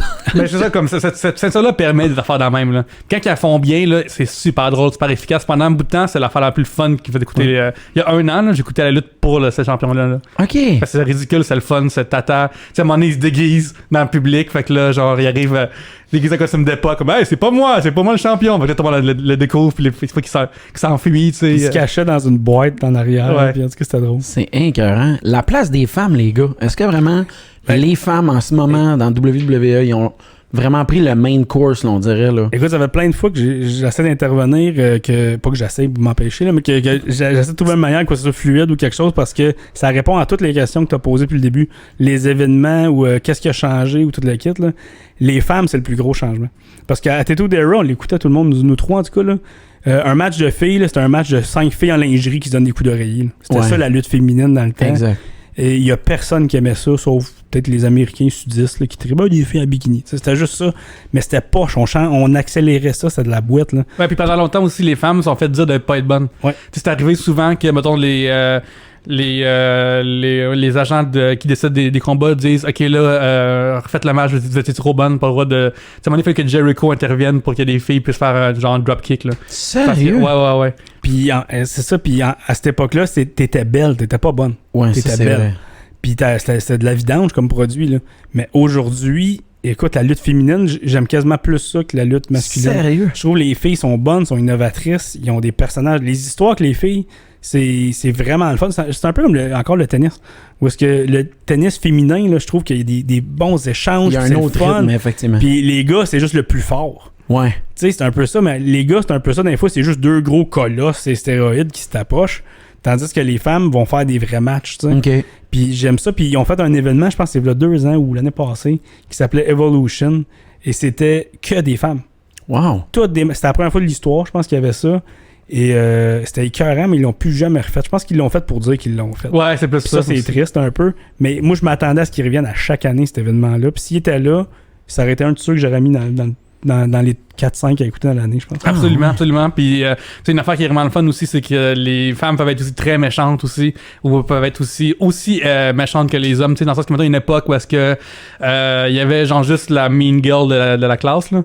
Mettons, fait que, mais là, ça, t'as différentes filles, t'as des Asuka, des japonaises qui, des fois méchantes, des fois gentilles. Et très cartoon. Très cartoony, ouais, t'avais, tout récemment une pirate, tu sais, comme Kairi Sane qui était là. Tu sais, c'était vraiment, vraiment cool. Puis, mettons à NXT particulièrement, je trouve que c'est là que ça sort souvent très bien, là, je trouve, là, au niveau des femmes. C'est vraiment, c'est le temps d'aller voir les War Games féminins, ils sont tout le temps bons. Cool. Il y a juste la AEW n'est pas encore rendue là. Mm-hmm. On dirait que la lutte féminine, ils ont moins trouvé de lutteuses ou ils sont en train de les développer, mais la lutte féminine est moins bonne là-bas. Ouais, puis je pense qu'ils veulent peut-être pas non plus. Ah, peut-être aussi, mais moi j'ai le feeling qu'ils en cherchent. J'ai le feeling qu'ils en cherchent. Qu'il y a un intérêt, mais c'est vraiment nouveau parce que moi je me souviens que quand on était allé écouter WrestleMania chez toi l'année que tu sais c'est justement Becky Lynch était devenue championne. C'était Becky Lynch contre Charlotte Flair contre Ronda Rousey dans le main event du plus gros événement de l'année. Exact. Mais ça, c'était vraiment, là, je pense, le climax qu'ils ont vraiment montré qu'à quelque part, il y avait un intérêt que la lutte féminine soit au top. Je me trompe-tu? C'était ça le climax de la lutte féminine jusqu'à date ou il y a eu d'autres événements? Ben ça, puis le gala uniquement féminin, ça a été ça. OK. Mais tu vois, Ronda Rousey et Becky Lynch, là, il y avait des prises de bec constamment. Et c'est ce match-là qu'on attendait. Mais ils étaient pas sûrs que ça allait marcher. Fait qu'ils ont mis Charlotte Flair dedans. De plus. Fait que tu me dis, si tu l'apogées, comme oui. Mais en même temps, il n'y avait pas tant confiance. Ils ont essayé puis ils ont été chanceux. Des gros doutes. Mais je suis content quand même qu'ils aient essayé. Parce que ça a rapporté puis on a aimé ça. Mais ils l'ont fait de reculons un peu. Puis ils l'ont fait un peu pour dire aux gens... On l'a fait. On respecte les femmes, vous voyez, quand dans le fond, respecte-les pour vrai puis mets-les. C'est comme genre, si ta blonde te chiale que tu veux, qu'elle veut qu'un jour tu te demandes en mariage, puis on est comme, tu te demandes en mariage, mais tu sais comme, bon, t'as vu-tu là? Ouais, c'est genre, ça. tu sais, c'est comme ça, à peu près ça là, pour moi. Puis on voulait tout un match 1 contre 1 entre Becky Lynch et Ronda Rousey, mais ils ont senti que c'était peut-être pas assez fort, fait qu'ils ont mis une autre dedans, Charlotte Flair, qui est leur comme... La Ils préférée. trippent là. dessus. Ouais, hein. ouais, c'est ça. Ça a-tu donné un combat comme attendu? C'était quand même très cool. C'était un mais bon fight. à ce jour, j'attends encore Becky Lynch contre Ronda Rousey. Ça peut-tu arriver encore, les crossovers? Ça va avec... être dans longtemps parce que les deux sont partis pour maternité. Je comprends. Je sais pas si Ronda ça a marché, mais elle voulait avoir une famille, fait qu'elle est partie pour faire ça. Est-ce que Ronda est rendu un personnage traditionnel permanent de la WWE? Non, je pense pas. Mais elle l'était avant. Là. Ouais, ben pendant un bout de temps, mettons, pendant un an, là, elle était là, genre quasiment chaque semaine. Mais ils ont une fois de plus une autre situation où est-ce que ça va bien puis ils ruinent le personnage. Hein. Tu sais, comme mettons, il a fallu qu'il y ait vire méchante parce que le monde la huait parce que Vince McMahon voulait qu'elle sourie puis qu'elle soit une gentille comme Ok. Hey tout le monde! Ouais. Puis alors que tu sais, le fille de la UFC t'es pas censé être comme Hey tout le monde! À moins que ça marche pour elle. Là. Puis elle avait une tune comme un peu happy. T'es comme, non, mets une grosse musique Destroy, Ouais. puis Ronda est là avec son côte de cuir. On tourne, fait oh! Mais là, elle arrive, allô tout le monde, avec Ouais. une musique dans le fan, Cette tune là. de John Jett qui est Ouais, ça. Reputation, je pense. Ouais, mais c'est une tune qui est comme happy, Ouais, c'est un ça. peu ska, là, tu sais. Puis t'es comme, non, ben moi, du gros métal ou quelque chose d'intimidant. C'est Ronda Rousey est intimidante, là. Si je vous demande votre meilleur souvenir de lutte, si je vous demandais de piger dans quelque chose, là, que, tu sais, ça, là, c'est dans vos best memories de lutte, y a-t-il quelque chose qui vous vient en tête que c'est très fort, là? À part Humour Mania, où est-ce qu'on a lutté? Ça devait être... Moi, mon meilleur souvenir, je pense, c'est Bret Hart avec la Nation of Domination. Non, c'est la Nation of Domination contre la Hart Foundation, contre la DX, je pense. OK. Il y a une époque où il y avait des clans de 4-5, puis ça durait pendant 2 ans, leur guerre. Là, Jamais ça. là t'avais aussi. lui contre lui, après ça, c'était lui contre lui de l'autre équipe, puis tout le kit. Là.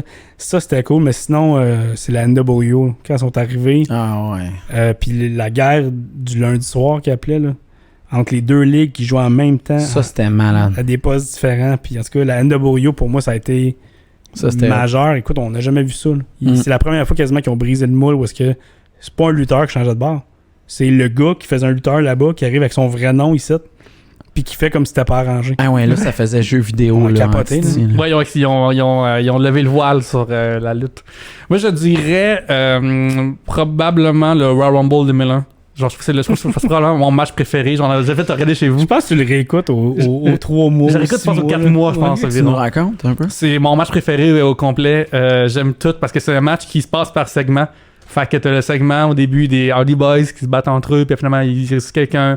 Après t'as le segment, mettons, Kane domine tout le monde. T'as le segment hardcore. Après t'as le segment comédie parce que voyons, l'annonceur de The Versus Right Star. Drew Carey? Drew Carey, il se pointe là, puis il a peur, puis à un moment donné, Honky Tonk Man arrive, puis là, Kane il est sur le ring, puis il est comme Badass Kane à l'époque, là. Puis Tonk Man dit « Hey, je vais chanter une chanson pour tout le monde! » Puis il chante sa chanson, puis là, Kane pointe sa guitare, puis il sac sa tête, c'est magnifique. Après, t'as le segment, puis à la fin, c'est Stone Cold, The Rock, les deux avec la face ensanglantée que le tabarouette, avec Kane, puis Billy Gunn, que c'est, à part Billy Gunn, un top 3 qui est vraiment, vraiment, vraiment bon, là, surtout à cette époque-là. Là. Mais, Puis, hein. à un moment donné, il y a un moment où est-ce que The Rock, il a la face en sang, puis Stone Cold aussi. Puis les deux sont dans le coin, puis à un moment donné, les deux se lèvent, là. Puis c'est mon moment préféré de lutte ever. Parce que The Rock, Stone Cold est comme mon tabarnan, c'est pas vrai, là. Puis The Rock est comme, je peux pas croire que j'ai le connu avec lui, c'est pas vrai. Puis ça, c'est mon moment préféré de lutte ever. Les deux sont ensemble en train de se relever, puis ils se fixent. Ouais. Puis ils sont comme, tu m'auras pas. Ouais. Puis t'es chez vous, puis t'es comme, ok, attends, il se passe de quoi? Là, il y a quelque chose, il y a de l'intensité, puis c'est toi qui m'as montré ce moment. Je l'avais déjà vu, mais quand tu me l'as remontré, je l'ai revécu, puis j'avais oublié ce moment-là. Écoute, ils sont tellement en train de... Tu sais, quand ils sont de bord en bord, je sais pas c'est quoi, 20 pieds, après, de bord en bord, là, puis ils se fixent là, en disant, c'est pas toi qui va gagner, c'est moi. Puis l'autre va dire, non. Puis T'as pas compris, mon The gars. Rock commence à douter de lui-même, genre. En se levant, genre, il commence à... Oh shit! Puis c'est vraiment comme... Puis sinon, récemment, j'ai la victoire de... c'est sûrement... j'aime beaucoup Mania 31 dans les récents. Je trouve qu'il est super, super bon. Puis durant le main event, c'est Brock Lesnar contre Roman Reigns, évidemment. Puis pendant le main event, la musique de Seth Rollins part, parce que Seth Rollins décide qu'il cache son moyen de bank dans le main event de WrestleMania. Oh my Puis ça, god! je me souviens, je pense que je cherchais avec mon ami Yannick, avec qui je fais 3 bières, que on a explosé, genre. Puis à la lutte, il n'y a rien de mieux que les explosions de public, là, qui pop, là. Il y a genre. des fois, pour vrai, on est peut-être 8 chez nous, on écoute la lutte, là, puis à un moment donné, tout le monde est debout. Puis tu fais, pourquoi on est debout? Il s'est passé qu'on s'est tout à lever, on est comme, mais c'est ces moments-là. C'est comme, mettons, le hockey de série. Pourquoi on écoute ça? C'est parce que quand Subban a marqué contre Boston la dernière fois, là, on a tous braillé dans le salon. On a perdu après comme 2 minutes d'overtime tout de suite après. Là, mais sur le coup, on le savait pas. Mais ces explosions-là. Mais c'est cet effet-là, les circuits de Big Papi, là, quand ils ont battu les Yankees en série, puis Johnny Damon qui faisait tout, t'es comme, on capotait, tu sais. Mais la lutte a la capacité de t'en créer beaucoup de ça. Ouais, puis c'est là que c'est bon. Comme tantôt je te disais, c'est que, mettons, tu serais de le baseball, tu sais, il y a beaucoup de matchs qui vont être genre 1-0, tu sais, 2-0, 2-1, tu sais, ça arrive, mais c'est pas des mauvais matchs qui sont, c'est juste la vie, tu sais. Tandis qu'à la lutte, c'est mauvais, comme je l'ai dit 80%, mais le 20%, quand c'est ça, là, je suis jamais autant heureux dans toute ma vie que quand... Moi, je dirais qu'il y a 50 bouettes, 30 bons puis 20 wow. Je suis pas prêt à dire que c'est 80 de la bouette encore, mais moi je suis un positif de la lutte. Ils ont plus de misère à nous surprendre, visiblement. Là. Tu sais, je trouve que... Ils font moins d'efforts pour nous surprendre. Puis les surprises, en ce moment, ils ont de la misère avec les réseaux sociaux parce que c'est des choses qui sortent. Mais ils sont encore capables s'ils veulent. Mais c'est juste que un moment donné, il faut évoluer. Puis là, la WWE ne le fait pas. Okay. Ils vont finir par le faire. Ouais. Mais là, en ce moment, ils le font pas. Mm-hmm. Puis tu sais, c'est rendu que tu l'écoutes à la télévision puis tu comprends la mécanique de les lutteurs y arrivent, ils vont se tapocher, ils vont avoir une annonce. Moi, je peux skipper la première annonce puis j'ai rien manqué. Là. Mais je comprends. Tu sais, puis c'est plate de dire ce match-là, ça devrait être un 3 annonces, moi skipper 2 premières, mais écouter juste la fin. Une formule. Je suis supposé vouloir tout voir. Mm-hmm. Je comprends ce que tu veux dire. Le show de 3 heures, c'est comme un match de sport que dans ta tête, la première période est aussi importante que la dernière. Mais là, il y a une formule. Mais dans la Attitude Era, encore qu'on revient tout le temps à ça, c'est que tu avais les histoires au top entre les gros canons. Mais après ça, tu avais le milieu qui avait des histoires, puis le bas avait des histoires. Ouais, la carte complète. Il y en avait plein. Aujourd'hui, là, t'as 3 histoires, puis le reste, c'est comme toi contre toi. Et pourquoi? Encore là, cette semaine. On va mettre Cesaro contre Sheamus pour la troisième fois. Je suis d'accord avec toi que moi aussi, je me souviens que quand, mettons, j'avais écouté une saison complète, puis WrestleMania arrivait, tous les combats, je pouvais les expliquer. Puis je me disais, tout le monde va régler ses comptes à WrestleMania. Tu sais, je me souviens, il y a même eu des combats d'arbitre, maintenant, un combat d'arbitre de la WCW contre celui de la WWE, parce que Booker T perdait jamais sa ceinture. L'arbitre, il avait une crampe au bras, il était plus capable de taper, puis là, l'autre arbitre arrivait, puis là, il perdait. Mais ça, c'est drôle, tu sais. Ça, c'est fantastique. Il y a des fois, le B-Team que tu parlais tantôt, qui... Tu sais, il arrive puis il dit on va changer de branding puis on va nous prendre au sérieux puis on va gagner. Puis il disait ça au general manager, je pense à Kurt Angle justement. Ouais. Il disait on va s'appeler le A-Team. Puis ils sont comme ben ouais, mais ça existe déjà là. Puis OK d'abord, mais on va être le B-Team. T'es comme t'es en train de dire à tout le monde que t'es pas un A, t'es un B. Puis il s'appelait le B-Team et il arrêtait pas de gagner sans faire exprès. Ah, c'est très Ou est-ce que, mettons, il se frappe en même temps, mais lui, il tombe sur l'autre, puis 1, 2, 3, des choses de même, puis t'es comme, il over-célébrait, il roulait à terre, puis il était rendu invaincu en 10 matchs, sans mériter un. Mais on est chez nous, on se demande comment ils vont faire pour gagner, ils vont-tu finalement perdre? C'est niaiseux, c'est une équipe de bas de classement, mais qui nous a gardés comme accrochés tout le long. Ouais, tu sais, il y a tout le temps des lutteurs que, sans qu'ils soient spécial, t'as un petit croche là, quand même au cœur de dire « Ah, j'aime ça ». Tu sais, moi, je vais vous donner un exemple, tu sais, Ricochet, je le trouve cool, tu sais. Cool. Il fait les moves qu'il peut faire, le air, tout, tu sais, même, tu sais, les Hardy Boys, dans le temps, je trouvais ça cool, tu sais, les gars, ils faisaient du air dans les airs, tu sais, puis on dirait qu'il y avait jamais l'occasion de se frotter au big name, tu sais, on dirait qu'il ramenait tout le temps un tag team, donc vous êtes un 2 gars. C'est ça qu'il y a de beau de la lutte. Puis comme vous avez dit, le fait qu'il y ait beaucoup de personnages, tu finis par trouver ton compte dans tout ça. T'sais. Ouais. Oui. Sinon, qu'est-ce que vous faites? Toi, t'écris-tu encore pour Balco pour la lutte, mon gars? Ça, Balco, c'est un peu sur le hold en ce moment parce que plein de raisons. Mais j'écris sur la lutte tout le temps, par contre. Tu peux écrire en privé. J'écris sur la lutte tout le temps. J'écris pour RDS sur les jeux vidéo, par contre. Pas sur la lutte encore, mais j'aimerais bien ça. Je te le souhaite. J'ai lu 2-3 articles Zelda, ton top 3, top 5. C'est vraiment bon, man. Ouais, sur Balco, dans mes greatest hits, pour les gens qui écoutent en ce moment, je pense que ce qui serait intéressant, c'est... j'ai fait un article comment initier des gens à la lutte. OK. Comme ça, parce qu'il y a une façon importante de comme expliquer ce qui se passe, parce que sinon, la lutte a ses propres règles étranges, ses propres formes, ses propres codes qui veulent dire ça veut dire quelque chose, qui veut dire quelque chose. Fait que tu sais, c'est important de mettre le monde comme faut. J'avais parlé de pourquoi le Rumble 2001 est mon préféré aussi. J'ai des gifs dedans tout le long. Ça m'a pris genre 3 semaines d'écrire ça, mais c'est mon fucking préféré qui m'a fait du bien à écrire. Sinon, fait qu'allez voir sur Balco, j'ai écrit en masse d'affaires sur sa lutte. J'ai écrit pour Urbania aussi. Et je suis connaisseur du podcast 3 bières qui a été nominé aux Olivier 2 fois. Fait que je suis bien content de ça. Félicitations, mon gars. Bravo, man. Mais moi, je consomme pas mal ce que Pierre-Luc fait. Puis pour vous, je vous encourage à y aller parce que 3 bières, c'est un podcast qui est vraiment cool. Je l'ai fait une couple de fois, mais c'est divertissant. Puis vous êtes du monde avec tellement d'opinions et de connaissances différentes que vous ostinez, puis c'est le fun. Puis tout ce qui est geek, les jeux vidéo, puis la lutte, tu le fais. Puis ce qui est sérieux, c'est plus dans l'Urbania. Je trouve que tu touches partout, puis c'est rare. Tu t'adaptes, ouais. Ça, c'est moi sur Instagram, quand ça le Pierre-Luc, je suis en route vers le swipe up, puis pour ça, je vais pouvoir linker mes articles et tout ça. Fantastique. C'est cool, ça. Toi, Frank, on t'a revu en show ou en lutte dans pas long? En lutte, non. Le plus, c'est qu'on en jase d'un fois. Fait que peut-être, je vais être obligé de dire peut-être. Et ça me motiverait, ça serait le fun, je pense. On sait jamais. La revanche. Avec Marthe. J'ai encore des moves que j'ai pas fait qu'il faut que je fasse. Mais ouais, peut-être. Mais sinon, moi, c'est plus les réseaux sociaux, le Facebook, Instagram. C'est là que j'annonce mes trucs. J'ai plein de projets qui s'en viennent que je fais pendant le confinement. Qui sont pas tous reliés à l'humour et qui sont pas reliés à la lutte. Donc, puis j'en parle pas beaucoup, fait que ça va être annoncé là-bas. D'après moi, ça va être des annonces qui vont faire jaser aussi, puis ça va être cool. Fait que sinon, je travaille sur mon show à moi pendant ce temps-là, puis j'ai hâte que tout revienne à la normale pour la fin. Ben ouais, pour vrai, les gars, aussitôt que tout revient à la normale, Frank, puis tu te sens à l'aise, j'aimerais ça que tu m'invites à réécouter de la lutte chez vous, parce que je vais connaître plus qu'un personnage. J'étais en train de checker pour faire un SummerSlam avec des masques. Nice! Ça fitterait! Avec Tout le des monde masques serait de masqué! lutte. Ouais, avec des masques de lutte. Moi, j'en ai ça. Quand j'allais à Saint-Tite au Western, ils vendaient des masques de lutteurs mexicains. Puis j'ai jamais dépassé 100$ dans n'importe quoi que là. C'est vraiment hot. Merci les gars d'être venus. Merci pour l'invitation. Merci vraiment gros. Pour vrai, salut à Monsieur X, salut à H2O Media pour la distribution et à la machine 4771 de nous recevoir. Bonne semaine aux sportifs de salon. Merci les boys. Merci beaucoup.